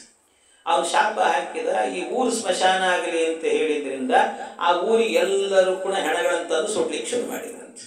ಆಗಲಿಂದ ಏನಾಯಿತು, ಆ ಊರಿಗೆ ಮಹಾಸ್ಮಶಾನ ಅಂತ ಹೆಸರು ಬಂತು. ಈಗಲೂ ನಾವಲ್ಲಿ ಹೋಗಿ ಗಂಗಾ ಸ್ನಾನ ಮಾಡಬೇಕಾದ್ರೆ ಸಂಕಲ್ಪ ಹಾಗೆ ಮಾಡಿ, ಮಹಾಸ್ಮಶಾನಿ ಗಂಗಾ ತೀರೆ ಅಂತ ಹೇಳಿಕೊಳ್ಳೋದು. ಆ ಊರು ವಿಶೇಷ. ಬೇರೆ ಸ್ಮಶಾನಕ್ಕೆ ಹೋದ್ರೆ ಸ್ನಾನ ಮಾಡಬೇಕು ನೀವು, ಅಲ್ಲಿ ಹೋದ್ರೇನೆ ಸ್ನಾನ, ಅದೇ ಪುಣ್ಯ. ಅಲ್ಲಿ ಹೋಗಿ ಸ್ನಾನ ಮಾಡಿದ್ರೇನೆ ಪುಣ್ಯ ಅಂತೆ. ಅಂತ ಎಂತಿಂಥ ಕ್ಷೇತ್ರಗಳಿದ್ದಾವೆ ನೋಡಿ. ಹಾಗೆ ಕಾಶಿಪಟ್ಟಣದ ಇರೋನೆಲ್ಲ ಓಡಿಸಿದ್ರಂತೆ, ಎಲ್ಲ ಓಡಿಸಿ ಆದ ನಂತರ ಇವು ದಿವೋದಾಸನು ಹೋಗಿಬಿಟ್ಟ. ಹೋದ ನಂತರ ಈ ನಿಶುಂಭ ಹೋಗಿ ರುದ್ರದೇವರಿಗೆ ಹೇಳಿದ್ನಂತೆ, ಸ್ವಾಮಿ ಊರೆಲ್ಲ ಖಾಲಿ ಮಾಡಿಸೀನಿ. ಹೌದಾ, ಹಾಗಾದ್ರೆ ನಾ ಬರ್ತೀನಿ ಅಂತ ಬಂದ್ರಂತ. ಅವಾಗ ರುದ್ರದೇವರು ಬಂದು ಕೂತ್ಕೊಂಡ್ರೆ, ಅಲ್ಲಿ ರುದ್ರದೇವರು ಬಂದು ಕೂತಾಗ ನಿತ್ಯ ಅವರಿಗೆ ಪೂಜೆ ವಿಧಿ ವಿಧಾನ ಎಲ್ಲ ನಡೀತಿತ್ತು. ಇಷ್ಟೆಲ್ಲ ಸ್ಮಶಾನದಲ್ಲಿ ಅವರಿಗೆ ಪೂಜೆ ಎಲ್ಲ ಇಷ್ಟೆಲ್ಲ ನಡೀತಾ ಇರುವಾಗ ಬಹಳ ದಿವಸ ಅಲ್ಲೇ ವಾಸ ಮಾಡಿದ್ರು. ಆದರೆ ಪಾರ್ವತೀ ದೇವಿಗೆ ಮತ್ತೆ ಅನ್ನಿಸ್ತಂತೆ, ನಮ್ಮ ಮನೆಯವ್ರಿಗೆ ಹೇಳಿ ಒಂದು ಊರು ತಯಾರು ಮಾಡ್ರಿ, ಹೋಗೋಣ ಮನೆ ಬಿಟ್ಟು, ನಮ್ಮ ತಾಯಿ ಮನೆ ಬಿಟ್ಟು ಅಂತ ಅನ್ಕೊಂಡ್ರೆ ಹೋಗಿ ಇಲ್ಲಿ ಬಂದು ಕೂತರಲ್ಲ. ಒಂದು ಸರ್ತಿ ಮತ್ತೆ ಹೇಳಿದ್ದಂತೆ ರುದ್ರದೇವರಿಗೆ, ಸ್ವಾಮಿ ಏನು ಬರ್ರಿ ಬೇರೆ ಮನೆ ಮಾಡೋಣ ಅಂತಂದ್ರೆ ಹೋಗಿ ಒಂದು ಸ್ಮಶಾನ ಕರ್ಕೊಂಡು ಬಂದು ಕೂಡಿಸಿರಲ್ಲ, ಯಾರನ್ನಾದ್ರೂ ಒಂದು ಅರ್ಶನ ಕುಂಕುಮ ಬರ್ರಿ ಅಂದ್ರು ಕೂಡ ಹೆದರ್ತಿದ್ದಾರೆ ಬರ್ಲಿಕ್ಕೆ ಎಲ್ಲರೂ ಕೂಡ. ಅಂಥ ಊರಲ್ಲಿ ಕರ್ಕೊಂಡ್ಬಂದು ಕೂಡಿಸಿರಲ್ಲ, ಎಲ್ಲಿ ಬೇಡ, ಇಲ್ಲಿ ಬಿಟ್ಟು ಬೇರೆ ಕಡೆಗೆ ಹೋಗೋಣ ಅಂತಂದಂತೆ. ಇಲ್ಲಿ ಬಿಟ್ಟು ಬೇರೆ ಕಡೆಗೆ ಹೋಗೋಣ ಅಂತ ಹೇಳಿದ್ರೆ ಆಗ ರುದ್ರದೇವರು ಹೇಳಿದ್ರಂತೆ, ಇಲ್ಲ ನಾ ಬರೋದಿಲ್ಲ ಅಂದ್ರಂತೆ. ನಾ ಬರೋದಿಲ್ಲ ಯಾಕೆ ಅಂತಂದ್ರೆ ಇಲ್ಲಿ ಪ್ರತಿನಿತ್ಯವೂ ಕೂಡ ಬಿಂದುಮಾದವ ಭಗವಂತ ಓಡಾಡುತ್ತಿರ್ತಾನೆ. ಹೆಣಗಳನ್ನೆಲ್ಲ ಸುಡುವಾಗ ಆ ಬೂದಿಗಳ ಮೇಲೆ ನಡೆದಾಡಿಕೊಂಡು ಹೋಗ್ತಾನೆ ಆ ಪರಮಾತ್ಮ. ಅವನು ನಡೆದಾಡಿದಂತ ಏನು ಆ ಪಾದದ ಧೂಳಿರ್ತದೆ ಅದನ್ನು ತಂದು ಪ್ರತಿನಿತ್ಯವೂ ಕೂಡ ನನ್ನ ತಲೆ ಮೇಲೆ ಅಭಿಷೇಕ ಮಾಡ್ತಾರೆ. ಭಗವಂತನ ಪಾದದ ಧೂಳನ್ನು ಹೊತ್ತುಕೊಳ್ಳುವ ಯೋಗ ಎಲ್ಲಿ ಹೋದ್ರೂ ಸಿಗೋದಿಲ್ಲ. ನಾನು ಮಾತ್ರ ಇಲ್ಲಿಂದ ವಿಮುಕ್ತನಾಗೋದಿಲ್ಲ, ನಾನಿಲ್ಲಿ ಅವಿಮುಕ್ತನಾಗಿ ಕೂತ್ಕೊಳ್ತೇನೆ ಅಂತ ಹೇಳಿದ್ರಂತೆ ರುದ್ರದೇವರು. ಆವತ್ತಿನಿಂದ ಆ ಕ್ಷೇತ್ರಕ್ಕೆ ಅವಿಮುಕ್ತ ಕ್ಷೇತ್ರ ಅಂತ ಹೆಸರು. ಅದು ಸಂಕಲ್ಪದಲ್ಲಿ ಸೇರಿಸ್ತೇವೆ. ಮಹಾಸ್ಮಶಾನೆ ಅವಿಮುಕ್ತ ಕ್ಷೇತ್ರೆ, ಇದೆಲ್ಲ ಕಾಶಿಪಟ್ಟಣದ ಸಂಕಲ್ಪಗಳಿವೆಲ್ಲವೂ ಕೂಡ. ಇಂಥ ಕಾಶಿಪಟ್ಟಣ ನಿರ್ಮಾಣವಾದದ್ದು ವಿಶ್ವನಾಥನ ಕ್ಷೇತ್ರ ನಿರ್ಮಾಣ. ಕಾಶಿ ಇತ್ತು, ಆದರೆ ವಿಶ್ವನಾಥ ಬಂದು ಕೂತದ್ದು ಯಾವಾಗ ಅಂದ್ರೆ ಚಂದ್ರವಂಶದ ರಾಜ ದಿವೋದಾಸನಿಂದ ಅಲ್ಲಿ ಬಂದು ಕೂತ್ಕೊಂಡ ಅಂತ ಅವನ ಚರಿತ್ರೆ ಎನ್ನುವಂಥದ್ದು ಬರ್ತದೆ. ಹೀಗೆ ಈ ಚಂದ್ರವಂಶದಲ್ಲೂ ಕೂಡ ಒಬ್ಬೊಬ್ಬ ರಾಜರದ್ದು ಕೂಡ ಬಹಳ ವಿಚಿತ್ರವಾದಂಥ ಕಥೆಗಳು ಒಬ್ಬೊಬ್ಬರದ್ದು ಕೂಡ. ಇಂಥ ರಾಜರೆಲ್ಲರೂ ಕೂಡ ಬಂದಿದ್ದಾರಂತ ಇದರಲ್ಲಿ. ಆಮೇಲೆ ಮುಂದೆ ಆಗಬೇಕಾದ್ರೆ ಈ ನಹುಷ ಏನಿದ್ದಾನೆ, ನಹುಷ ಅಂತ ಇನ್ನೊಬ್ಬ ಮಗ ಇದ್ದ ಆಯುವಿಗೆ. ಆ ನಹುಷ ಏನಿದ್ದಾನೆ, ನಹುಷನ ಚರಿತ್ರೆಯೂ ಕೂಡ ಬಹಳ ವಿಚಿತ್ರವಾದದ್ದು. ನಹುಷನಿಗೆ ಇಂದ್ರದೇವರು ಸ್ವಲ್ಪ ದಿವಸ ಸ್ವರ್ಗದಲ್ಲಿ ಇರಲಿಲ್ಲ. ಅದಕ್ಕೆ ಎಲ್ಲ ಹೇಳಿ ನಹುಷನಿಗೆ ಹೇಳಿದ್ರಂತೆ, ನಹುಷ ಸೀಟ್ ಖಾಲಿ ಇದೆ, ಹಂಗೆ ಇರಬಾರದು, ದೈತ್ಯರು ಬಂದು ಕೂತ್ಕೊಳ್ತಾರೆ, ಅದಕ್ಕೆ ನೀ ಬಂದು ಕೂಡೋ ಅಂತ ಕೂಡಿಸಿದ್ರು. ಕೆಲವೊಂದು ಸರ್ತಿ ಹೇಳ್ತಾರಲ್ಲ, ಸಿಗಬಾರ್ದೆಲ್ಲ ಒಂದೇ ಒಂದು ಕೆಲವು ವಯಸ್ಸು ಅಂತ ಇರ್ತದೆ, ಅನುಭವ ಇಲ್ಲದೇನೆ ಏನೇನೋ ಸಿಕ್ಬಿಡ್ತು ಅಂದರೆ ಬಹಳ ಕಷ್ಟ ಆಗ್ತದಂತೆ. ಒಂದು ಇವೆಲ್ಲ ಅತಿರೇಕ ಏಕೈಕಮಪ್ಯ ಅನರ್ಥಾಯ ಅಂತ ಹೇಳುತ್ತಾರೆ. ಒಂದೊಂದು ಅನರ್ಥ ಆಗಿಬಿಡುತ್ತದೆ. ಸೌಂದರ್ಯ ಜೊತೆಗೆ ದುಡ್ಡಿನ ಮದ, ವಿದ್ಯೆ ಮದ ಎಲ್ಲವೂ ಒಟ್ಟೊಟ್ಟಿಗೆ ಮದಗಳು ಸೇರಿಬಿಟ್ಟು ಅಂದರೆ ಏಕೈಕಮಪ್ಯ ಅನರ್ಥಾಯ ಅಂತ ಅನರ್ಥ ಆಗ್ತದಂತೆ. ಹಾಗೆ ಇವನಿಗೆ ಏನು ಸಣ್ಣ ವಯಸ್ಸಿನಲ್ಲೇನೆ ಸ್ವರ್ಗದ ಸಿಂಹಾಸನ ಸಿಕ್ಕರೆ ಏನಾಗಲಿಕ್ಕಿಲ್ಲ, ಆಳ್ತಿತ್ತಂತೆ. ಆಳ್ತಾ ಇರಬೇಕಾದ್ರೆ ಏನು ಅನಿಸ್ಬಿಡ್ತು, ನಾ ಸಿಂಹಾಸನದಲ್ಲಿ ಕೂತೀನಿ ಅಂತಂದ ಮೇಲೆ ಇಂದ್ರನ ಹೆಂಡತಿ ನನ್ನ ಹೆಂಡತಿ ಅಂತ ಅಂದ್ಬಿಟ್ಟು. ಶಚೀದೇವಿ ಏನು ಹೇಳಬೇಕು, ಅವಳ ಮೇಲೆ ಕಣ್ಣು ಹಾಕಿದ್ರು, ಇಂದ್ರನ ಹೆಂಡತಿ ಮೇಲೆ. ಕಡೆಗೆ ಏನು ಮಾಡಿದರು, ಋಷಿಗಳೆಲ್ಲರೂ ಕೂಡ ಇವನಿಗೆ ಶಾಪ ಹಾಕಿದ್ರು.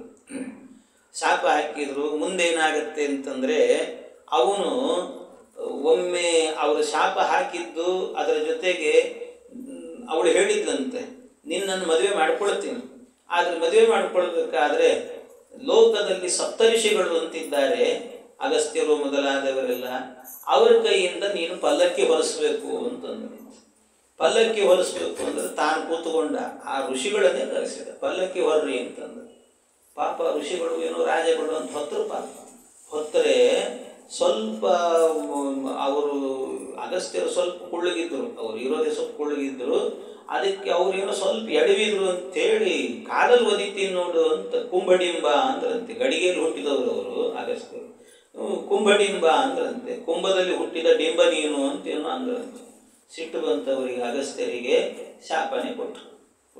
ಎಂಥ ಸೋಂಬೇರಿಯಾಗಿ, ಎಲ್ಲ ಕೈಕಾಲು ಗಟ್ಟಿ ಇದ್ರೂ ಕೂಡ ಸೋಂಬೇರಿಯಾಗಿ ನಮ್ಮನ್ನು ಹೊತ್ತುಗು ಅಂತ ಹೇಳ್ತೇನೆ, ನೀನು ಸೋಂಬೇರಿ ಪ್ರಾಣಿಯಾಗಿ ಹೆಬ್ಬಾವಾಗಿ ನೀನು ಅಂತ ಶಾಪ ಹಾಕಿದ್ರು. ಆಗ ಅವನು ಹೆಬ್ಬಾವಾಗಿ ಹೋದ. ಆಮೇಲೆ ಮತ್ತೆ ಅವನ ಧರ್ಮರಾಜನ ಬಳಿಯಲ್ಲೆಲ್ಲ ಅನೇಕ ಪ್ರಶ್ನೆಗಳನ್ನು ಕೇಳಿ, ಅದೆಲ್ಲ ಮಹಾಭಾರತದ ಕಥೆ. ಮತ್ತೆ ಅಂತೂ ಅಲ್ಲೆಲ್ಲ ಪ್ರಶ್ನೆಗಳನ್ನು ಕೇಳಿ ಅದರಿಂದ ಉದ್ಧಾರ ಆದ, ಮತ್ತೆ ತನ್ನ ಜನ್ಮ ತಾನು ಪಡ್ಕೊಂಡ ಅಂತ. ಈ ನಹುಷ ಏನಿದ್ದಾನಲ್ಲ, ಈ ನಹುಷನಿಗಾಗಬೇಕಾದ್ರೆ 6 ಜನ ಮಕ್ಕಳಿದ್ರಂತೆ ನಹುಷನಿಗೆ. ಯತಿ, ಯಯಾತಿ, ಸಂಯಾತಿ, ಅಯಾತಿ, ವಿಯತಿ, ಕೃತಿ ಅಂತ 6 ಜನ ಮಕ್ಕಳಂತೆ. ಆ 6 ಜನ ಮಕ್ಕಳೇನಿದ್ದಾರಲ್ಲ ಅದರಲ್ಲಿ ಈ ಯಯಾತಿ ಎನ್ನುವಂಥ ರಾಜ, ಈ ಯಯಾತಿ ಎನ್ನುವಂಥ ಏನು ರಾಜ ಇದ್ದಾನೆ, ಅವನ ಕಥೆ ಭಾಳ ವಿಚಿತ್ರ. ಅಲ್ಲಿಂದ ನಮಗೆ ವಿಶೇಷವಾಗಿ 2 ವಂಶ ಬರ್ತದೆ, 2 ಕವಲಾಗ್ತದೆ. ಅವನಿಂದಾಗಿ 2 ವಂಶ. ಅದರಲ್ಲಿ ಏನಾಯಿತು ಅಂತಂದರೆ, ಒಮ್ಮೆ ಈ ಏಕದಾ ದಾನವೇಂದ್ರಸ್ಯ ಶರ್ಮಿಷ್ಠಾ ನಾಮ ಕನ್ಯಕ ಸಖಿ ಸಹಸ್ರ ಸಂಯುಕ್ತ ಗುರುಪುತ್ರ್ಯಾ ಚ ಭಾಮಿನಿ. ಒಮ್ಮೆ ವೃಷಪರ್ವ ಅಂತ ಒಬ್ಬ ರಾಜ, ಆ ವೃಷಪರ್ವ ರಾಜನಿಗೆ ಒಬ್ಬ ಮಗಳಿದ್ಲು. ಅವಳ ಹೆಸರೇನು ಅಂತಂದರೆ ಶರ್ಮಿಷ್ಠ ಅಂತ, ಶರ್ಮಿಷ್ಠೆ ಅವಳ ಹೆಸರು. ಇನ್ನೊಬ್ಬಳು ಶುಕ್ರಾಚಾರ್ಯ ಮಗಳು, ಅವಳ ಹೆಸರೇನು ಅಂದರೆ ದೇವಯಾನಿ ಅಂತ. ಹೀಗೆ ದೇವಯಾನಿ ಮತ್ತು ಶರ್ಮಿಷ್ಠೆ ಅಂತ ಇಬ್ಬರು, ಶುಕ್ರಾಚಾರ್ಯ ಮಗಳು ದೇವಯಾನಿ, ಇವನು ವೃಷಪರ್ವ ರಾಜನ ಮಗಳು ಶರ್ಮಿಷ್ಠೆ ಅಂತ, ಹೀಗಿಬ್ಬರು ಮಕ್ಕಳು. ಇವರೆಲ್ಲ ಹೆಣ್ಣು ಮಕ್ಕಳೆಲ್ಲ ಸೇರಿಕೊಂಡು ಒಂದು ಸಂದರ್ಭದಲ್ಲಿ ಒಂದು ಸರೋವರದಲ್ಲಿ ನೀರಾಟ ಆಡ್ತಿದ್ದರಂತೆ. ಒಬ್ರಿಗೊಬ್ಬರು ನೀರು ಎರಚಿಕೊಳ್ಳೋದು ಮಾಡೋದು ಏನೇನೋ ಮಾಡ್ತಾರೆ. ಇವರೆಲ್ಲ ಮಾಡ್ತಾ ಇರಬೇಕಾದ್ರೆ ತೀರೇಣ್ಯಸ್ಯದುಕೂಲಾನಿ ವಿಜಕೃಶ್ಚಿಂಚತೀರ್ಮಿತಃ, ತಮ್ಮ ವಸ್ತ್ರಗಳನ್ನೆಲ್ಲ ಕಳಚಿ ದಡದಲ್ಲಿಟ್ಟುಕೊಂಡು ಅವರೆಲ್ಲ ಸ್ನಾನ ಮಾಡ್ತಿದ್ರು. ವೀಕ್ಷವ್ರಜಂತಂ ಗಿರಿಶಂ ಸಹ ದೇವ್ಯಾ ವೃಷೇ ಸ್ಥಿತಂ. ಎಲ್ಲ ಹಾಗಿರುವಾಗ ಅದೇ ದಾರಿಯಲ್ಲಿ ಒಂದು ಸರ್ತಿ ರುದ್ರದೇವರು ಆ ಕಡೆ ಹೋದ್ರಂತೆ, ಸಂಚಾರ ಮಾಡಿದ್ರಂತೆ. ರುದ್ರದೇವರನ್ನು ನೋಡಿದ ಕೂಡಲೇ ಇವರಿಗೆಲ್ಲ ಸಂಕೋಚ ಆಗಿಬಿಡ್ತು. ಸಂಕೋಚ ಆಗಿ ಕೂಡಲೇ ಮೇಲೆ ಎದ್ದು ಬಂದ್ರಂತೆ. ಎದ್ದು ಬಂದು ಅವರೆಲ್ಲ ಬಟ್ಟೆಗಳನ್ನು ತಗೊಂಡು ಮೈ ಮೇಲೆ ಹೊದ್ಕೊಂಡ್ರಂತೆ. ಎಲ್ಲರೂ ಕೂಡ ಮೈ ಮೇಲೆ ಬಟ್ಟೆ ಹಾಕ್ಕೊಂಡ್ರು. ಮೈ ಮೇಲೆ ಬಟ್ಟೆ ಹಾಕ್ಕೊಂಡು ಕೂಡಲೇ ಅದೇನಾಗಿಬಿಡುತ್ತೆ, ಈ ಶರ್ಮಿಷ್ಠೆ ಏನಿದ್ದಾಳೆ, ಶರ್ಮಿಷ್ಠೆ ಏನು ಮಾಡಿದ್ಲಂತೆ, ಆಕಸ್ಮಿಕವಾಗಿ ಗೊತ್ತಾಗದೇನೆ ಆ ದೇವಯಾನಿ ಇದ್ಲಲ್ವ, ದೇವಯಾನಿ ಸೀರೆಯನ್ನು ತಗೊಂಡು ತಾನು ಹೊದ್ಕೊಂಡ್ಬಿಟ್ಲಂತೆ. ಅದನ್ನು ದೇವಯಾನಿ ನೋಡಿದ್ಲು. ನೋಡಿದ ಕೂಡಲೇ ಸಿಟ್ಟು ಬಂತು. ಕೆಲವರಿಗೆ ಅವ್ರ ಬಟ್ಟೆ ಇನ್ನೊಬ್ಬರು ಮುಟ್ಟಿದ್ರೆ ಆಗೋದಿಲ್ಲ ಅಂತ ಇರ್ತದೆ, ಕೆಲವರಿಗೆ ಹಾಗೆಲ್ಲ ಕೆಲವು ಸಿಟ್ಟು ಬರ್ತಿರ್ತದೆ. ಆ ಥರ ಸಿಟ್ಟು ಬಂತಂತೆ. ಸಿಟ್ಟು ಬಂದು ಅವಳು ಹೇಳಿದ್ಲಂತೆ, ಒಂದು ಹೋಮ ಮಾಡಬೇಕಾದ್ರೆ ಒಂದು ಹವಿಸ್ಸಿಟ್ಟಿರ್ತಾರೆ, ಅದಕ್ಕೆ ಹಾಕಬೇಕು ಅಂತ, ಅನ್ನ ಹಾಕಬೇಕು ಅಂತ ಹವಿಸ್ಸಿರ್ತದೆ. ಆ ಹವಿಸ್ಸನ್ನು ಒಂದು ನಾಯಿ ಬಂದು ಸ್ಪರ್ಶ ಮಾಡಿಬಿಟ್ರೆ ಹೇಗೆ ಮೈಲಿಗೆ ಆಗ್ತದೋ ಹಾಗೆ ಇವತ್ತಿನ ದಿವಸ ಹವಿಸ್ಸಿನಂತೆ ಇದ್ದಂತಹ ನನ್ನ ಸೀರೆಯನ್ನು ನಾಯಿಯಂತೆ ಶರ್ಮಿಷ್ಠೆ ಬಂದು ಅದನ್ನು ಸ್ಪರ್ಶ ಮಾಡಿದ್ಲು ಅಂತಂದಂತೆ. ನಾಯಿ ಇವಳು ಅಂತಂದ್ಬಿಟ್ರು. ಅಂದು ಕೂಡಲೇ ಅವಳಿಗೆ ತಡಿಲಿಕ್ಕಾಗಲಿಲ್ಲ. ಯಾಕೆ ಅಂದ್ರೆ ಅವಳು ಹೇಳ್ತಾಳೆ, ಈ ದೇವಯಾನಿ ಹೇಳ್ತಾಳೆ, ಬ್ರಾಹ್ಮಣರ ತಪಸ್ಸಿನಿಂದ ಇಡೀ ಲೋಕವನ್ನು ನಿರ್ಮಾಣ ಮಾಡಿದ್ದಾರೆ. ಈ ಬ್ರಾಹ್ಮಣರು ಅಂತಂದ್ರೆ ಭಗವಂತನ ಮುಖದಿಂದ ಹುಟ್ಟಿದವರು. ಬ್ರಾಹ್ಮಣೋಸ್ಯ ಮುಖಮಾಸೀತ್ ಬಾಹುರಾಜನ್ಯ ಕೃತಃ, ಪುರುಷ ಸೂಕ್ತ ಹೇಳುತ್ತದೆ. ಬ್ರಾಹ್ಮಣೋಸ್ಯ ಮುಖಮಾಸೀತ್, ಭಗವಂತನ ಮುಖದಿಂದಾಗಿ ಹುಟ್ಟಿದವರು ಬ್ರಾಹ್ಮಣರು, ನಾವೇ ಶ್ರೇಷ್ಠ, ಕ್ಷತ್ರಿಯರು ಕೆಳಗೆ ಅಂತೆಲ್ಲ ಬೈದು, ಹೀಗೆಲ್ಲ ಬೈದು ಎಲ್ಲ ಮಾಡಬೇಕಾದ್ರೆ ಇಷ್ಟೆಲ್ಲ ಕೇಳಿಸಿಕೊಂಡಂತ ಶರ್ಮಿಷ್ಠೆ ಏನಿದ್ದಾಳೆ ಅವಳಿಗೂ ತಡಿಲಿಕ್ಕಾಗಲಿಲ್ಲ. ಸಿಟ್ಟು ಬಂತು. ಅವಳು ಹೇಳಿದ್ಲು, ಎಲ್ಲ ಭಿಕ್ಷುಕಿ ಎಂದು ಒಂದ್ಸರ್ತಿ, ನೀನು ಭಿಕ್ಷುಕಿ ನೀನು. ಯಾಕೆಂದ್ರೆ ನಿಮ್ಮಂಥ ಬ್ರಾಹ್ಮಣರು ನಮ್ಮ ಮನೆಗಳಿಗೆ ಬಂದು ಹೋಮ ಮಾಡಿದರೆ ನಾವು ನಿಮಗೆ ದಕ್ಷಿಣೆ ಕೊಟ್ಟರೆ ನಿಮ್ಮ ಬದುಕು, ಇಲ್ದಿದ್ರೆಲ್ಲಿದೆ ನಿಮ್ಮ ಬದುಕು ಅಂತ ಅವಳು. ನಮ್ಮಿಂದ ನೀವು ಬದುಕ್ತೀರಿ ಅಂತ, ಅದಕ್ಕೆ ನೀವೆಲ್ಲ ಭಿಕ್ಷುಕರು. ನೀವು ನಮ್ಮ ಮನೆ ಎದುರಿಗೆ ಬಂದು ನಿಂತುಕೊಂಡು ಯಾವತ್ತು ಮಾಡಲಿ ಹೋಮ ಅಂತ ಕೇಳ್ತಿರ್ತೀರಿ ನೀವು, ಅಂಥವ್ರು ನೀವು ಅಂತ ಬೈದು. ಈ ರೀತಿ ಅವಳು ಬ್ರಾಹ್ಮಣರನ್ನು ಬೈಯೋದು, ಇವಳು ಕ್ಷತ್ರಿಯರನ್ನು ಬೈಯೋದು. ಹಿಂಗೆ ಬೈತಾ ಎಷ್ಟಾದರೂ ಕ್ಷತ್ರಿಯಳು ಸ್ವಲ್ಪ ಗಟ್ಟಿನೇ ಇದ್ದು, ಇದು ಪಾಪ ಏನಿದು ದೇವಯಾನಿ ಬರೀ ಅನ್ನ ಸಾರು ತಿನ್ಕೊಂಡಿತ್ತು, ಗಟ್ಟಿರಲಿಲ್ಲ. ಅದಕ್ಕೇನಾಯಿತು, ಒಂದು ಸರ್ತಿ ಆ ಸೀರೆಯನ್ನೇ ಕಸ್ಕೊಂಡು ದೂಡಿದ್ಲಂತ. ಒಂದು ಸರ್ತಿ ದೂಡಿದ್ರೆ ಅವಳು ಸೀದಾ ಹೋಗಿ ಒಂದು ಬಾವಿಗೆ ಬಿದ್ದರು. ಆ ದೇವಯಾನಿ ಬಾವಿಗೆ ಬಿದ್ದಂತೆ. ಬಾವಿಗೆ ಬಿದ್ದಾದ ನಂತರ ಯಾರು ರಕ್ಷಕರಿಲ್ಲ, ಇವಳು ಹೋಗಿಬಿಟ್ರು, ಎಲ್ಲ ಸಖಿಯನ್ನು ಕರ್ಕೊಂಡು ಹೋಗಿಬಿಟ್ರು. ಹೀಗೆ ಮಾಡಿ ಹೋದ ಕೂಡಲೇ ಆ ದೇವಯಾನಿ ಒದ್ದಾಡ್ತಿದ್ದಾಳೆ. ಪಾಪ ಒದ್ದಾಡುವಾಗ ಯಾಕೆ ಹೀಗಾಯಿತು ಅಂದರೆ ಇದಕ್ಕೊಂದು ಹಿನ್ನೆಲೆಯಾಗಿ ಒಂದು ಕಥೆ ಇದೆ. ಅವಳಿಗೆ ಆ ಬಾವಿಯಲ್ಲಿದ್ದಾಳೆ. ಹಿಂದೇನಾಗಿತ್ತು ಅಂತಂದರೆ, ಇವಳು ಶುಕ್ರಾಚಾರ್ಯರ ಮಗಳು. ಶುಕ್ರಾಚಾರ್ಯರ ಮಗಳು ಇವಳಿಗೆ ಏನಾಗಿತ್ತು ಅಂದರೆ, ನಿಜವಾಗಲೂ ಹಿಂದೆ ಒಬ್ಬ ಬ್ರಾಹ್ಮಣ ಹುಡುಗನನ್ನೇ ಇವಳು ಪ್ರೀತಿಸಿದ್ಲಂತೆ. ಆದರೆ ಮದುವೆ ಆಗಲಿಲ್ಲ. ಯಾಕೆ, ಯಾರದು ಅಂತಂದರೆ ಬೃಹಸ್ಪತ್ಯಾಚಾರ್ಯರ ಮಗ ಕಚ ಅಂತ ಅವನ ಹೆಸರು. ಬೃಹಸ್ಪತ್ಯಾಚಾರ್ಯರ ಮಗ ಕಚ. ಆ ಕಚ ಈ ಶುಕ್ರಾಚಾರ್ಯ ಹತ್ತಿರದಲ್ಲಿ ಒಂದು ವಿದ್ಯೆ ಇತ್ತು, ಮೃತ ಸಂಜೀವಿನಿ ಅಂತ. ಆ ವಿದ್ಯೆ ಕಲಿಬೇಕು ಅಂತ ಕಚ ಬಂದಿದ್ದಂತೆ. ಅಂದರೆ ಆ ಕಚನನ್ನು ಇವನು ಬೃಹಸ್ಪತ್ಯಾಚಾರ್ಯ ಮಗ ಅಂತ ದೈತ್ಯರಿಗೆ ಗೊತ್ತಾಗಿಬಿಡುತ್ತೆ. ಶುಕ್ರಾಚಾರ್ಯ ಅಂದರೆ ದೈತ್ಯರ ಗುರುಗಳು. ನಮ್ಮ ಗುರುಗಳು ನೋಡಿದರೆ ಇವನಿಗೆ ವಿದ್ಯೆ ಹೇಳಿಕೊಟ್ರೆ ಕಷ್ಟ, ಅದಕ್ಕೆ ಇವನು ಕೊಂದು ಬಿಡೋಣ ಅಂತ ಒಂದು ಸರ್ತಿ ಅನೇಕ ಬಾರಿ ಕೊಲ್ತಾರೆ. ಆದರೆ ಇವಳು ಹೇಳ್ತಾಳೆ, ಈ ದೇವಯಾನಿ, ಅಪ್ಪ ನನಗದೆಲ್ಲ ಗೊತ್ತಿಲ್ಲ, ನನಗೆ ಕಚ ಬೇಕು ಅಂತ ಹೇಳ್ತಿದ್ದಂತೆ. ಅವ್ನು ಸತ್ತ ಮೇಲೆ, ಅಲ್ಲ ಹೆಂಗೆ ಬದುಕಿಸ್ಲಿ, ನಿಮ್ಮ ಹತ್ರ ಮೃತ ಸಂಜೀವಿನಿ ವಿದ್ಯೆ ಇದೆಯಲ್ಲ, ಅದರಿಂದ ಬದುಕಿಸ್ರಿ ಅಂತ ಹೇಳ್ತಿದ್ದೆ. ಅದರಿಂದ ಬದುಕಿಸ್ರಿ ಅಂತ ಹೇಳಿ ಆಯಿತು ಅಂತ ಆ ಮಂತ್ರ ಹೇಳಿ ಕರೆದು ಬದುಕಿಸ್ತಾ ಇದ್ರಂತವ್ರು. ಹಿಂಗಾದಾಗ ಒಂದು ಸರ್ತಿ ಏನು ಮಾಡಿದ್ವಿ, ದೈತ್ಯರೆಲ್ಲ ಉಪಾಯ ಮಾಡಿ ಈ ಕಚನನ್ನ ಕೊಂದ್ರಂತೆ. ಕಚನನ್ನ ಕೊಂದು ಅಡಿಗೆ ಮಾಡಿಬಿಟ್ರಂತೆ. ಅಡಿಗೆ ಮಾಡಿ ಶುಕ್ರಾಚಾರ್ಯನೇ ಊಟಕ್ಕೆ ಕರೆದ್ಬಿಟ್ರು, ಹಾಕಿಬಿಟ್ರು, ಊಟಕ್ಕೂ ಹಾಕಿಬಿಟ್ರು. ಪಾಪ ಇವ್ರಿಗೆ ಗೊತ್ತಿಲ್ಲ, ತಿಂದು ಕೂತಿದ್ದಾರೆ. ಇವಳು ಕೇಳಿಸ್, ಅಪ್ಪ ನನಗೆ ಕಚ ಬರ್ತಾ ಇಲ್ಲ, ಕಚನ ಕರೆಸ್ರಿ ಅಂತ. ಅವ್ರು ದಿವ್ಯ ದೃಷ್ಟಿಯಿಂದ ನೋಡ್ತಾರೆ, ಕಚ ಅವ್ರ ಹೊಟ್ಟೆಯಲ್ಲೇ ಇದ್ದಾರೆ. ಅಲ್ಲಿ ಈಗ ನೀನು ಕಚನ ಕರೆದ್ರೆ ನನ್ನ ಹೊಟ್ಟೆ ಒಡಿತದೆ, ನಾ ಸಾಯ್ತೀನಿ.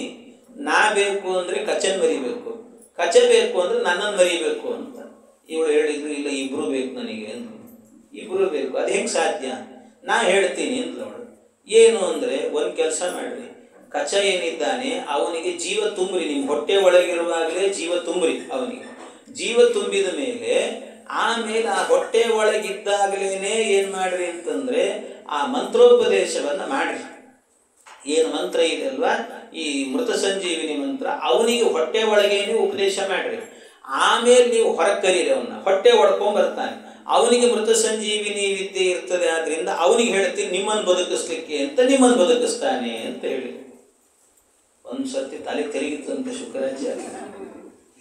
ಏನು ಬುದ್ಧಿ ನಿಮ್ಮ ಹೆಣ್ಮಕ್ಳು ಎಲ್ಲಿ ಇಟ್ಕೊಂಡಿರ್ತೀರೋ ಏನು ನಮಗೆ ಹೊಳೆಯಲ್ಲ ಇದೆಲ್ಲ ಅಂತಂದ್ರೆ ಹೊಳಿಲೇ ಇಲ್ಲ ನಮಗೆ. ಎಷ್ಟು ಚುರುಕಿರ್ತೀರಿ ಏನು ಕತೆ, ಸಂದರ್ಭಕ್ಕೆ ಸರಿಯಾಗಿ ಅದನ್ನೆಲ್ಲ ಬಳಸ್ತಿರ್ತಾರೆ.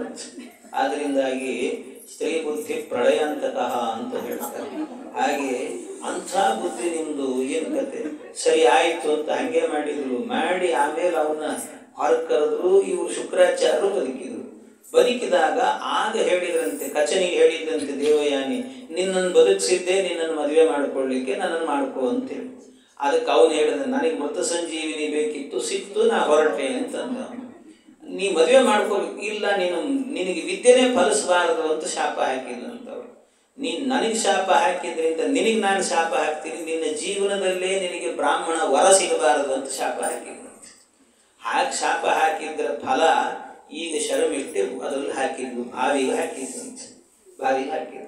ಆ ಬಾವಿಗೆ ಹಾಕಿದ್ದಾಗ ಆ ಬಾವಿಯಲ್ಲಿರುವಾಗ ಅವಳನ್ನಂತಲ್ಲ, ಅಲ್ಲಿಗೇನಾಯಿತು ಅಂದರೆ ಈ ಯಯಾತಿ ರಾಜ ಇದ್ನಲ್ಲ, ಯಯಾತಿ ರಾಜ ಏನು ಮಾಡಿದಂತೆ, ಅವನು ಬೇಟೆ ಆಡ್ತಾ ಬಂದ ಕಾಡಿಗೆ ಬರುವಾಗ ಬಾಯಾರಿಕೆ ಆಯಿತು. ಬಾವಿ ಕಾಣಿಸ್ತು. ಬಾವಿಯಲ್ಲಿ ಬಗ್ಗಿ ನೀರು ಕುಡಿಯೋಣ ಅಂತ ಒಂದು ಸರ್ತಿ ಬಾವಿಯಲ್ಲಿ ಬಗ್ಗಿ ಇಣಿಕಿ ನೋಡಿದ್ನಂತೆ. ಇಣಿಕಿ ನೋಡಿದ್ರೆ ರಕ್ಷಣೆ ಮಾಡಿ ಅಂತ ಕೂಗು ಕೇಳುತ್ತಾ ಇದೆ. ನೋಡಿದ ರಾಜ. ನೋಡಬೇಕಾದ್ರೇನೆ ಪಾಪ ಆ ಅಬಲೆಯಾದ ಹುಡುಗಿ ಇದ್ದಾಳೆ ಅಂತ ತನ್ನ ಮೈ ಮೇಲಿದ್ದಂಥ ಶಾಟಿಯನ್ನೇ ಹಾಕಿ ಅವಳನ್ನ ಮೇಲಕ್ಕೆ ಎಳೆದು ಅವಳನ್ನು ರಕ್ಷಣೆ ಮಾಡಿದಂತೆ. ಅಷ್ಟು ಮಾಡಿದ್ದೇ ತಡ. ಇಬ್ಬರಲ್ಲೂ ಕೂಡ ಮನಸ್ಸಿನಲ್ಲಿ ಚಿಗುರೊಡಿತು. ಇಬ್ಬರು ಸೇರಿ ಮದುವೆ ಮಾಡಿಕೊಂಡ್ರು. ನಿಜವಾಗ್ಲೂ ಕೂಡ ಏನು ಅಂತ ಈ ಮದುವೆ ಇದೆಯಲ್ವಾ, ಪ್ರತಿಲೋಮ ವಿವಾಹ ಅಂತ ಕರೀತಾರೆ. ಅಂದರೆ ನಿಜವಾಗ್ಲೂ ಹೇಗಿತ್ತು ಅಂದರೆ, ಆ ಕಾಲದಲ್ಲೆಲ್ಲ ಹೇಗಿತ್ತು ಅಂದರೆ, ಮೇಲ್ಜಾತಿಯವರು ಕೆಳಜಾತಿಯವ್ರನ್ನ ಮದುವೆ ಮಾಡಿಕೊಳ್ಬಹುದು. ಆದರೆ ಮೇಲ್ಜಾತಿ ಹುಡುಗಿ ಕೆಳಜಾತಿಯವ್ರನ್ನ, ಅಂದರೆ ಕೆಳಜಾತಿ ಅಂದ್ರೆ ಏನು, ಬ್ರಾಹ್ಮಣ ಹುಡುಗಿ ಕ್ಷತ್ರಿಯರನ್ನ ಮದುವೆ ಮಾಡಿಕೊಳ್ಳೋ ಹಾಗೆ ಇರಲಿಲ್ಲ. ಹಾಗೆ ಮದುವೆ ಮಾಡಿಕೊಂಡ್ರೆ ಅದನ್ನು ಪ್ರತಿಲೋಮ ವಿವಾಹ ಅಂತ ಕರೀತಾರಂತೆ. ಅಂಥ ವಿವಾಹವನ್ನು ಇವರಿಬ್ಬರು ಕೂಡ ಸೇರಿಕೊಂಡು ಮಾಡಿಕೊಂಡ್ರು. ಇಷ್ಟು ವಿವಾಹ ಆಯಿತು. ವಿವಾಹ ಆದ ನಂತರ ಆಮೇಲೆ ಏನಾಯಿತು ಅಂದರೆ, ಇವ್ರನ್ನೇನೋ ವಿವಾಹ ಮಾಡಿಕೊಂಡಿದ್ದಾನೆ. ಇವಳಿಗೆ ಗೊತ್ತಿಲ್ಲದೆ ಇನ್ನೊಂದು ಏನಾಗಿಬಿಟ್ಟಿತ್ತು ಅಂದರೆ, ಶುಕ್ರಾಚಾರ್ಯ ಹೇಳಿ ವಿವಾಹ ಆಗಿತ್ತು, ಇಷ್ಟೆಲ್ಲ ನಡೆದಿದೆ. ಆದರೆ ಇವಳಿಗೆ ಗೊತ್ತಿಲ್ಲದೇನೆ, ಈ ದೇವಯಾನಿಗೆ ಗೊತ್ತಿಲ್ಲದೇನೆ ಇನ್ನೊಂದು ಮದುವೆಯನ್ನು ಮಾಡ್ಕೊಂಡ್ಬಿಟ್ನಂತೆ. ಅದು ಯಾರನ್ನ ಅಂದರೆ, ಯಾರು ಇವಳನ್ನ ಬಾವಿಗೆ ದೂಡಿದ್ದಲ್ಲ ಶರ್ಮಿಷ್ಠೆ, ಅವಳನ್ನೇ ಮದುವೆ ಮಾಡ್ಕೊಂಡಿದ್ದಂತೆ. ಅವಳು ಬೇರೆನೇ ಸಂಸಾರ ಇಟ್ಟಿದ್ದಂತೆ, ಬೇರೆ ಕಡೆಗೇನೆ. ಹಿಂಗೆ ಎಲ್ಲ ವಿವಾಹ ಮಾಡ್ಕೊಂಡು ನಡೀತಾ ಇತ್ತು. ಒಮ್ಮೆ ಏನಾಯಿತು ಅಂದರೆ, ಈ ದೇವಯಾನಿ ಇದ್ದಾಳೆ, ದೇವಯಾನಿಗೆ 3 ಜನ ಮಕ್ಕಳು ಹುಟ್ಟಿದ್ರಂತೆ. ಈ ಶರ್ಮಿಷ್ಠೆಗೆ 2 ಮಕ್ಕಳು ಹುಟ್ಟಿದ್ರಂತೆ. ಯಯಾತಿಗೆ ಹುಟ್ಟಿದವರು ಎಲ್ಲರೂ ಕೂಡ. ಯದುಂಚ ತುರ್ವಸುಂಚೈವ ದೇವಯಾನಿ ವ್ಯಜಾಯತ. ಈ ದೇವಯಾನಿಗೆ 2, ಯದು ಮತ್ತು ತುರ್ವಸು ಅಂತ. ಇವಳಿಗೆ ಶರ್ಮಿಷ್ಠೆ ಏನಿದ್ದಾಳೆ, ಅವಳಿಗೆ ದುರ್ಕಿಂಚ ನುಂಚ ಪೂರುಂಚ ಶರ್ಮಿಷ್ಠ ಪಾರ್ಶ್ವಾರ್ಷ ಪರ್ವಣಿ. ದುರ್ಕ್ಯು ಅನು ಪೂರು ಅಂತ 3 ಜನ ಮಕ್ಕಳು ಹುಟ್ಟಿದ್ರಂತೆ. ಹೀಗೆ ಈ ಮಕ್ಕಳೆಲ್ಲ ಏನಾಗಿತ್ತು ಅಂದರೆ, ಎಲ್ಲ ಮತ್ತು ಮನೆಯಲ್ಲಿ ರಜೆ ಬಂದಾಗ ಏನು ಮಾಡ್ತಾವೆ, ಒಟ್ಟಾರದಲ್ಲಿ ಆಟ ಆಡ್ತಿರ್ತಾವೆ ಹುಡುಗರು. ಹಂಗೆ ಆಟ ಆಡ್ತಾ ಇದ್ವು ಅಂತವೆಲ್ಲ. ಅವೆಲ್ಲ ಸೇರಿ ಆಟ ಆಡ್ತಾ ಇರುವಾಗ ಆ ಶರ್ಮಿಷ್ಠೆಯ ಮಕ್ಕಳು ದುರ್ಕ್ಯು ಅನು ಪೂರು ಇವುಗಳನ್ನು ನೋಡಿದ್ದಂತೆ, ಗಮನಿಸಿದ್ದಂತೆ ದೇವಯಾನಿ. ಗಮನಿಸಿದ್ರೆ ಥೇಟ್ ಅವರ ಗಂಡನಂತೆ ಮಾಡ್ತಿದ್ವು ಅಂತೆಲ್ಲವೂ ಕೂಡ. ಅವಳಿಗೆ ಡೌಟ್ ಬಂತು, ಯಾರಿವರು ಅಂತ ಡೌಟ್ ಬಂತು ಅವರಿಗೆ. ಡೌಟ್ ಬಂತು. ದೇವಯಾನಿ ತನಿಖೆ ಶುರು ಮಾಡಿದ್ರು. ಯಾವತ್ತು ಗಂಡಸರು ಹೆಂಗಸರಿಗೆ ತನಿಖೆ ಮಾಡುವಷ್ಟರ ಮಟ್ಟಿಗೆ ಸಂದೇಹವನ್ನೇ ಕೊಡಬಾರ್ದು ಅವರಿಗೆ. ಅವರು ತನಿಖೆ ಶುರು ಮಾಡಿದ್ರು ಮುಗೀತು ಅಂತಲೇ ಅರ್ಥ ಆಮೇಲೆ. ಹಾಗಾಗಿ ಅವರು ತನಿಖೆ ಶುರು ಮಾಡಿದ್ರು. ಸಿಗಾಕೊಂಡ್ಬಿಟ್ಟ ಇವನು ಶರ್ಮಿಷ್ಠೆನ ಮದುವೆ ಮಾಡಿಕೊಂಡಿದ್ದಾನೆ ಅಂತ ಗೊತ್ತಾಗಿಬಿಡುತ್ತೆ. ಗೊತ್ತಾದ ಕೂಡಲೇ ಆಗ ಏನು ಮಾಡಿದ್ರು, ಹೋಗಿ ಅಪ್ಪನ ಹತ್ರ ಹೋಗಿ ಕಣ್ಣೀರು ಹಾಕಿದ್ರು ದೇವಯಾನಿ. ಕಣ್ಣೀರು ಹಾಕಿ, ನನ್ನ ಗಂಡ ಹೀಗೆ ನನಗೆ ಗೊತ್ತಿಲ್ಲ ಇನ್ನೊಂದು ಸಂಸಾರ ಇಟ್ಟುಕೊಂಡಿದ್ದಾನೆ ಅಂತ ಬೈದೆಲ್ಲ ಹೇಳಬೇಕಾದ್ರೆ ಆಗ ಏನು ಮಾಡಬೇಕು, ಇಲ್ಲ ಅವನಿಗೆ ಏನಾದರೂ ಶಾಪ ಮಾಡ್ರಿ ಹಾಕ್ರಿ ಅಂತ ಹೇಳಿದಾಗ ಶುಕ್ರಾಚಾರ್ಯ ಏನು ಮಾಡಿದ್ರಂತೆ, ಅವನಿಗೆ ಇನ್ನೂ ತಾರುಣ್ಯ ಇರುವಾಗಲೇ ನಿನಗೆ ಮುಪ್ಪು ಬರಲಿ ಅಂತ ಶಾಪ ಹಾಕಿದ್ರಂತೆ. ನೀನು ತಾರುಣ್ಯ ಇದ್ದದ್ರಿಂದ ಮದುವೆ ಮಾಡ್ಕೊಳ್ತಾ ಹೋಗ್ತೀಯಲ್ಲ ನೀನು, ಅದೇ ಇಲ್ಲದಂತೆ ಆಗಲಿ ಅಂತ ಶಾಪ ಹಾಕಿದರು. ಆಗ ತ್ವಾಂಜರ ವಿಷತೆ ಮಂದ ವಿರೂಪಕರಣಿ ನೃಣಾಂ. ಜರ ಅಂದರೆ ಮುಪ್ಪು ಅಂತ ಅರ್ಥ. ಮುಪ್ಪು ಬರಲಿ ನಿನಗೆ ಅಂತ ಶಾಪ ಹಾಕಿದರು. ಆ ಶಾಪ ಹಾಕಿದ ಮೇಲೆ ಅದಕ್ಕೆ ಅವನೇನು ಮಾಡಿದಂತೆ ಕೇಳ್ಕೊಂಡಂತೆ, ಅವ್ರನ್ನ ಹೋಗಿ ಶುಕ್ರಾಚಾರ್ಯನ ಕೇಳ್ಕೊಂಡಂತೆ, ಸ್ವಾಮಿ ಏನೇ ಆಗಲಿ ನಾನು ರಾಜ ಅಂತಂದ್ರೆ ನಿಮ್ಮ ಬ್ರಾಹ್ಮಣರಲ್ಲಿ ನಿಯಮ ಇಲ್ಲ ಅಂತಂದು ಮಾತ್ರಕ್ಕೇನೆ ನಮಗೆ ಕ್ಷತ್ರಿಯರಲ್ಲಿ ಇಲ್ಲ ಅಂತ ಯಾಕೆ ತಿಳ್ಕೊಂಡಿರಿ ನೀವು? ಕ್ಷತ್ರಿಯರಲ್ಲಿ ಹೇಳಬೇಕಾದ್ರೆ ರಾಜಾನೋ ಬಹುವಲ್ಲಭಾಹ ಅಂತಲೇ ಹೇಳ್ತಾರೆ. ರಾಜಾನೋ ಬಹುವಲ್ಲಭಾಹ ಅಂದ್ರೆ ರಾಜರುಗಳಿಗೆ ಅನೇಕ ಹೆಂಡಂದ್ರು ಅನ್ನುವಂತಹದ್ದು ನಿಯಮ ನಮ್ಮಲ್ಲಿ ಕ್ಷತ್ರಿಯರಲ್ಲಿ. ಅದು ನನಗೆ ಮಾಡ್ಕೊಳ್ಳಿಕ್ಕೆ ಬಿಡ್ತಾ ಇಲ್ಲ ನೀವು ಯಾಕೆ? ಇನ್ನೂ ಕೂಡ ನನಗೆ ತಾರುಣ್ಯದ ಏನು ಬೇಗುದಿ ಇದೆ ಅದು ತೀರಿಲ್ಲ ನನಗೆ. ಆದ್ದರಿಂದ ನನಗೆ ತಾರುಣ್ಯ ಬೇಕು, ನನ್ನನ್ನು ಈಗಲೇ ಮುಪ್ಪು ಮಾಡಿಸಿ ಕೂಡಿಸ್ಬೇಡ್ರಿ ಅಂತ ಕೇಳ್ಕೊಂಡಂತೆ. ಶುಕ್ರಾಚಾರ್ಯರು ಒಪ್ಪಿದ್ರು. ಪಾಪ ಏಕಾಂತದಲ್ಲಿ ಮಗಳಿಗೆ ಗೊತ್ತಿಲ್ಲದೆ ಒಪ್ಪಿಕೊಂಡ್ರಂತೆ. ಆಯಿತು ಅಂತ ಒಪ್ಪಿಕೊಂಡ್ರು. ಆಮೇಲೆ ಮಗಳಿಗೆ ಹೇಳಿದ್ರಂತೆ ನಿಧಾನವಾಗಿ. ಹೇಳಿದಾಗ ಆಗ ಅವಳು ಸ್ವಲ್ಪ ಶಾಂತ ಆಗಿದ್ದು, ಆಯಿತು ಅಂತ ಒಪ್ಪಿಕೊಂಡ್ಳು. ಪಾಪ ಒಪ್ಪಿಕೊಂಡಾದ ನಂತರ ಈಗ ಮತ್ತೆ ತಾರುಣ್ಯ ಬೇಕಲ್ಲ. ತಾರುಣ್ಯ ಹೇಗೆ ಬರ್ತದೆ? ತಾರುಣ್ಯ ಬೇಕು ಅಂದಾಗ ಶಾಪಗ್ರಸ್ತನಾಗಿದ್ದಾನೆ, ತಾರುಣ್ಯ ಮತ್ತೆ ಅವನದೇ ತಾರುಣ್ಯ ಬರಲ್ಲ. ಅದಕ್ಕೇನಾಯಿತಂತೆ, ಮಕ್ಕಳನ್ನು ಹೋಗಿ ಯಾಚನೆ ಮಾಡಿದಂತೆ. ಯದು, ತುರ್ವಸು, ದೃಕ್ಯು, ಅನು, ಪೂರು ಎಲ್ಲ ಇದ್ರು.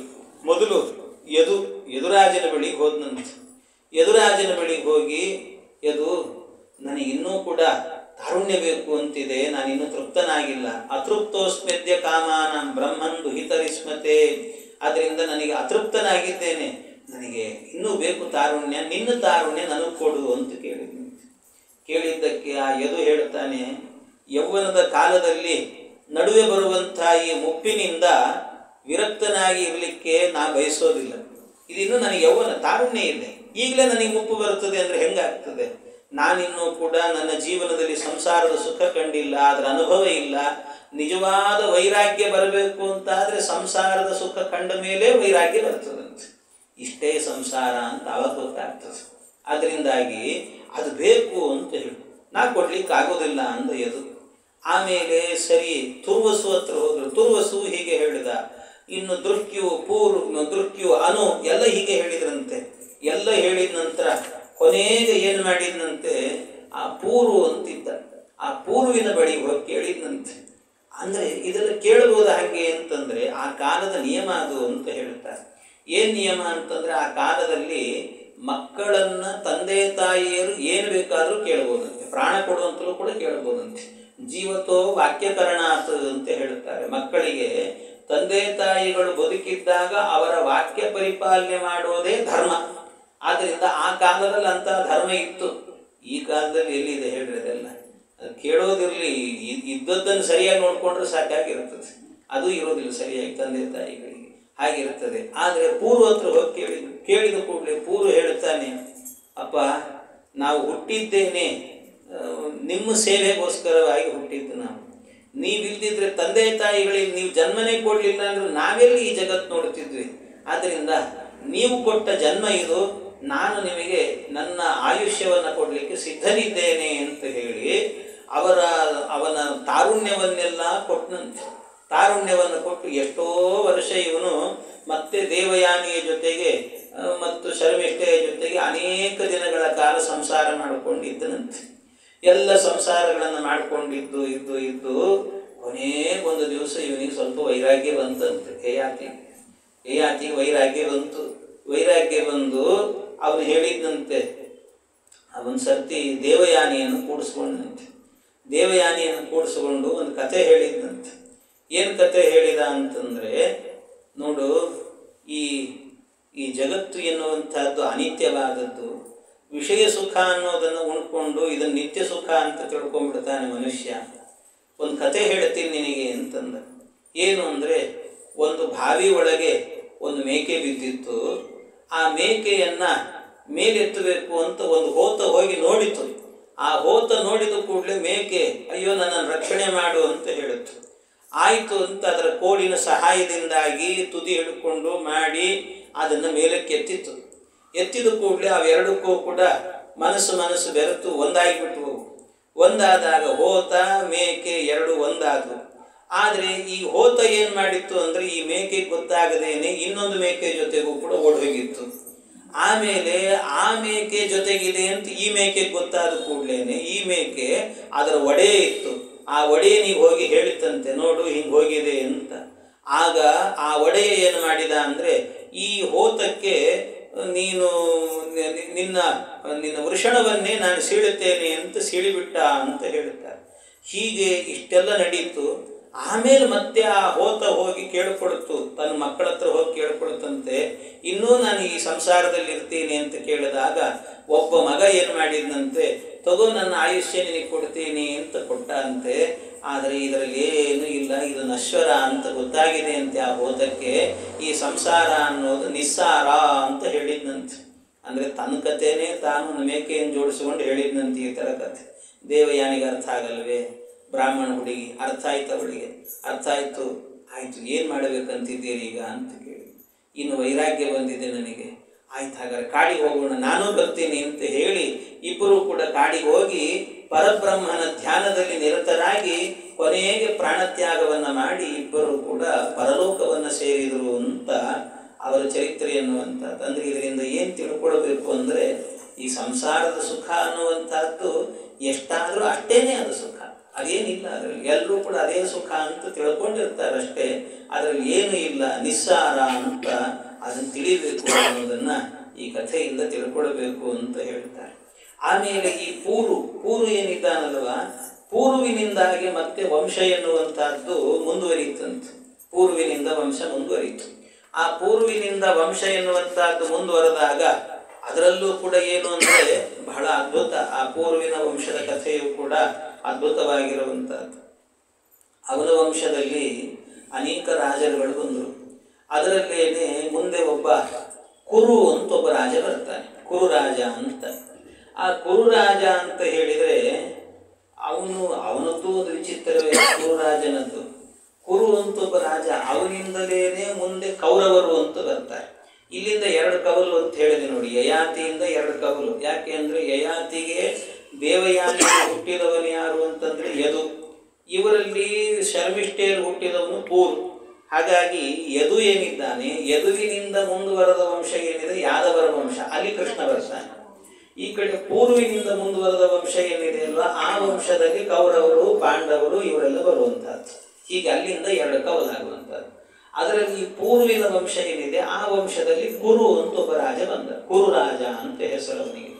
ಆ ಕುರು ಎನ್ನುವಂಥ ರಾಜ ಬಂದ ಮೇಲೆ ಆ ಕುರು ರಾಜ ಏನಿದ್ದಾನೆ ಅವನದ್ದು ವಿಚಿತ್ರ. ಅವನೇನು ಮಾಡಿದಂತೆ, ಅವನ ಕಾಲದಲ್ಲಿ ಅವನು ಆಳ್ತಾ ಇದ್ದ ದೇಶ ಯಾವುದು ಅಂದರೆ ಕಾಶಿಯಿಂದ ಓಡಿಸ್ಬಿಟ್ಟಿದ್ರು.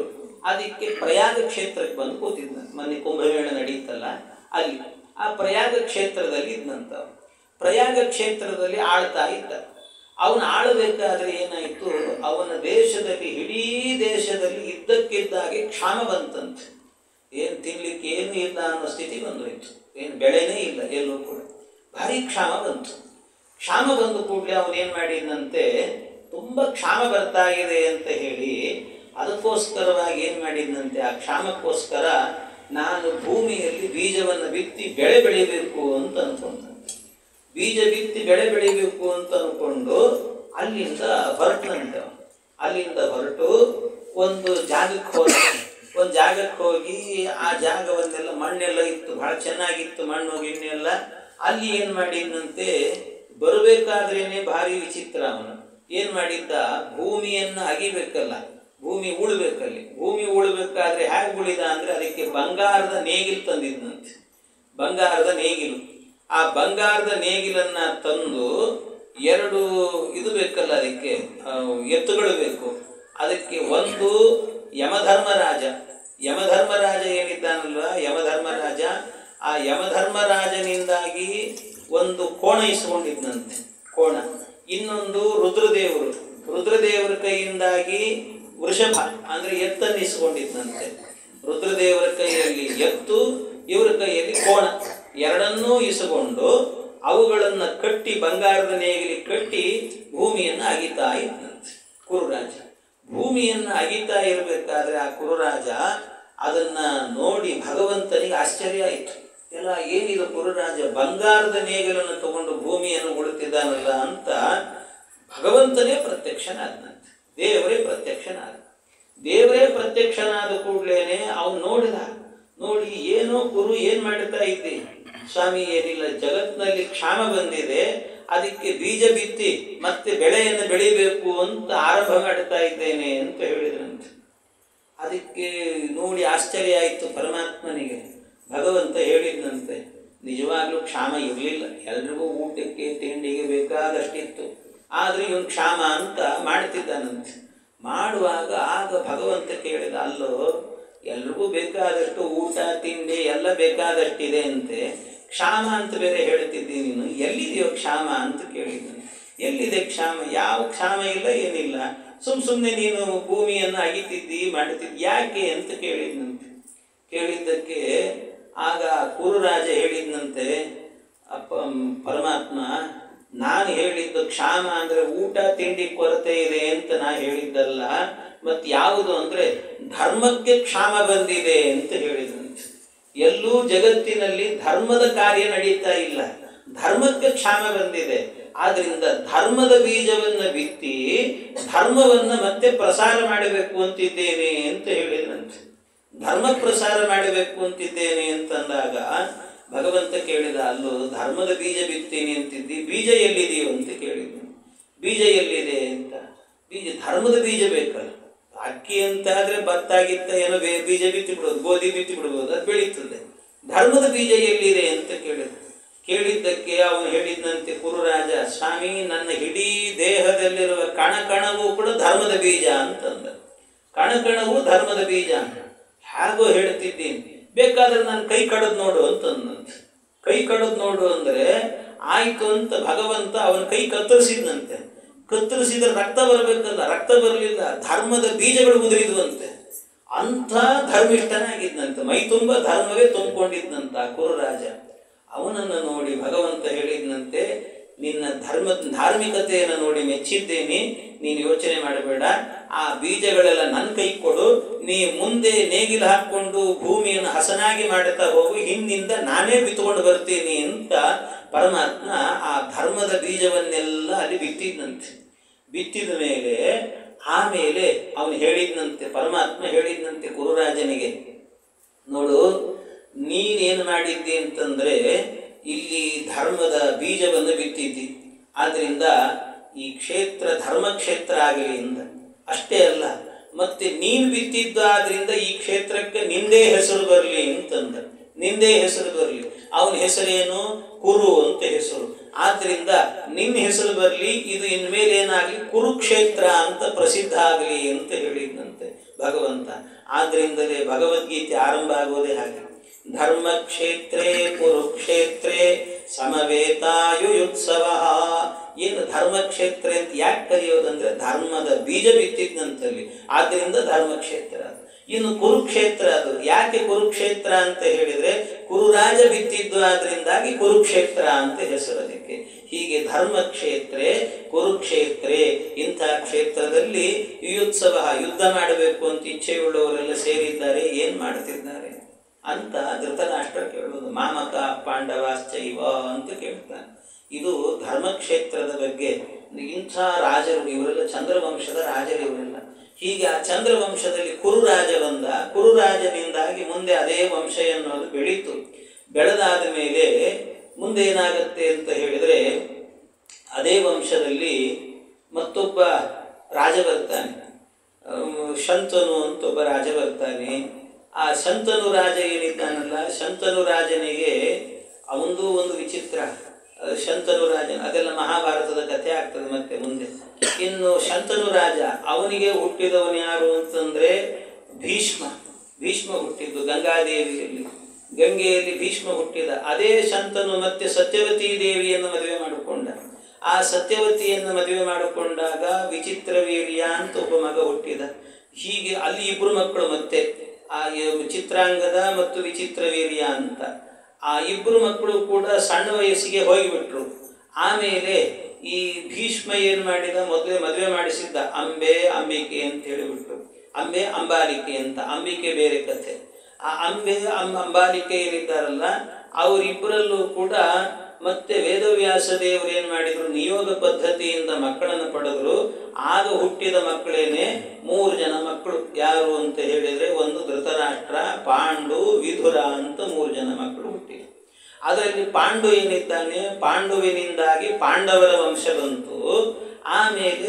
ಧೃತರಾಷ್ಟ್ರನಿಂದಾಗಿ ಕೌರವ ದುರ್ಯೋಧನಾದಿ ವಂಶ ಬಂತು. ಆ ಪಾಂಡವರ ವಂಶದಲ್ಲಿ ಬಂದವರು ಧರ್ಮರಾಜ, ಭೀಮಸೇನ, ಅರ್ಜುನ, ನಕುಲ, ಸಹದೇವ. ಅದರಲ್ಲಿ ಮತ್ತೆ ಯಾರು ಅಂತಂದ್ರೆ ಅರ್ಜುನನ ಮಗ ಯಾರು ಅಂತ ಹೇಳಿದ್ರೆ ಅಭಿಮನ್ಯು. ಆ ಅಭಿಮನ್ಯುವಿನ ಮಗನೇ ನನ್ನ ಎದುರಿ ಕೂತಂತ ನೀನು ಅಂತಂದ್ರು ಶುಕಾಚಾರ್ಯ ಅವನಿಗೆ. ನನ್ನ ಎದುರಿ ಕೂತಿಯಲ್ಲ, ನೀನೇ ನೋಡು ಅಂತ ಅವನಿಗೆ ಹೇಳಿದ್ರಂತೆ. ಇಷ್ಟು ನಿಮ್ಮ ಚಂದ್ರವಂಶದ ನಿರೂಪಣೆ ಇದು ಅಂತಂದ್ರು. ಚಂದ್ರವಂಶದ ಕಥೆ ಇದೆಲ್ಲ ಅಂತ ಹೇಳಿದಾಗ ಅದಕ್ಕೆ ಪರೀಕ್ಷಿತ್ ಮಹಾರಾಜ ಕೇಳ್ತಾನೆ, ಸ್ವಾಮಿ ಚಂದ್ರವಂಶದ ಕಥೆ ಬಹಳ ಚೆನ್ನಾಗಿ ಹೇಳಿದ್ರಿ, ನಮ್ಮ ವಂಶದ ಕಥೆ ನಮಗೆ ಚೆನ್ನಾಗಿ ಗೊತ್ತಾಯಿತು. ಆದರೆ ನಮ್ಮ ವಂಶದ ಕಥೆಯಲ್ಲಿ ಒಂದು ಕೊಂಡಿಯನ್ನು ಮಾತ್ರ ಹೇಳ್ತಾ ಹೋಗಿದ್ದೀರಿ. ಪೂರ್ವಿನಿಂದ ಶರ್ಮಿಷ್ಠೆಯ ಮಗ ಪೂರ್ವಿ ಇದ್ದಾನಲ್ಲ, ಅಲ್ಲಿಂದ ಬಂದ ವಂಶ ಹೇಳಿದ್ರಿ. ಆದರೆ ಇನ್ನೊಂದು ದೇವಯಾನಿಯಿಂದಾಗಿ ಯದುವಂಶ ಬಂತು. ಆ ಯದುವಂಶದಲ್ಲಿ ನಮ್ಮನ್ನೆಲ್ಲ ಯಾರು ನಮ್ಮವರು, ನಮ್ಮ ತಾತಂದಿರೆಲ್ಲ ಇದ್ದಾರಲ್ಲ, ಅವರೆಲ್ಲರೂ ಯುದ್ಧದಲ್ಲಿ ರಣರಂಗದಲ್ಲಿ ನಿಂತುಕೊಂಡು ಹೋರಾಟವನ್ನು ಮಾಡಿದರು. ಹೋರಾಟ ಮಾಡಿದಾಗ ನಮ್ಮ ಸೈನ್ಯ ಸಣ್ಣದು, ಅವರ ಸೈನ್ಯ ದೊಡ್ಡದು, ಕೌರವರದ್ದು. ಆದರೂ ಗೆಲುವು ಸಿಕ್ತು. ಯಾರ ಅನುಗ್ರಹದಿಂದ? ಆ ಯದುವಂಶದಲ್ಲಿ ಬಂದಂತಹ ಯಾದವ ಕೃಷ್ಣನ ಅನುಗ್ರಹದಿಂದ. ಆ ಕೃಷ್ಣನ ಕಥೆ ನನಗೆ ಹೇಳ್ರಿ ಅಂತ ಕೇಳಿದಂತೆ. ಆ ಕೃಷ್ಣನ ಕಥೆ ನನಗೆ ಹೇಳಿ ಎಂದಾಗ ಆ ಕೃಷ್ಣನ ಕಥೆ ಹೇಳುತ್ತೇನೆ ಅಂತ ವಿಸ್ತಾರ. ಅದನ್ನು ಹೇಳುವಾಗ ಮಾತ್ರ ಅವನು ಹೇಳಿಬಿಟ್ಟ ಪರೀಕ್ಷಿತ್ ಮಹಾರಾಜ, ಸ್ವಾಮಿ ನೀವು ಈಗಾಗಲೇ ಹೇಳಬೇಕಾದ್ರೆ ಸೂರ್ಯವಂಶ ಹೇಳಿದ್ರಿ, ಸಂಕ್ಷೇಪತಃ ವರ್ಣಯಿಸಿ ಅಂದ್ರೆ, ಚಂದ್ರವಂಶ ಸಂಕ್ಷೇಪದಿಂದ ಹೇಳ್ತೀನಿ ಅಂದ್ರೆ, ಎಲ್ಲ ಸಂಕ್ಷೇಪ ಮಾಡಿದ್ದೀರಿ. ಆದ್ರೆ ಕೃಷ್ಣನ ಕಥೆ ಮಾತ್ರ ದಯವಿಟ್ಟು ಕೇಳ್ತೀನಿ, ಸಂಕ್ಷೇಪ ಮಾಡಬೇಡ್ರಿ ಅಂತಂದ್ರಂತೆ. ಅದನ್ನ ಮಾತ್ರ ಸಂಕ್ಷೇಪ ಮಾಡಬೇಡ್ರಿ, ವಿಸ್ತಾರ ಮಾಡೇ ಹೇಳ್ರಿ ಅಂತ ಕೇಳಿದ. ಅದಕ್ಕೆ ಆಯಿತು ಅಂತ ಅದನ್ನು ವಿಸ್ತಾರ ಮಾಡ್ತೇನೆ ಅಂತ ದಶಮ ಸ್ಕಂದದಲ್ಲಿ ಅದನ್ನು ವಿಸ್ತಾರ ಮಾಡುತ್ತಾರೆ. ಅಂತೂ ಹೀಗೆ ಆ ಕೃಷ್ಣನ ಕಥೆಯಲ್ಲೂ ಕೂಡ ದಿವ್ಯವಾದಂಥ ಚರಿತ್ರೆ ಅಂತ ಹೇಳಿದರೆ ಭಗವಂತನ ಕಲ್ಯಾಣ, ಆ ಕೃಷ್ಣ ಪರಮಾತ್ಮನ ಕಲ್ಯಾಣ ಎನ್ನುವಂತಹದ್ದು ರುಕ್ಮಿಣೀ ದೇವಿ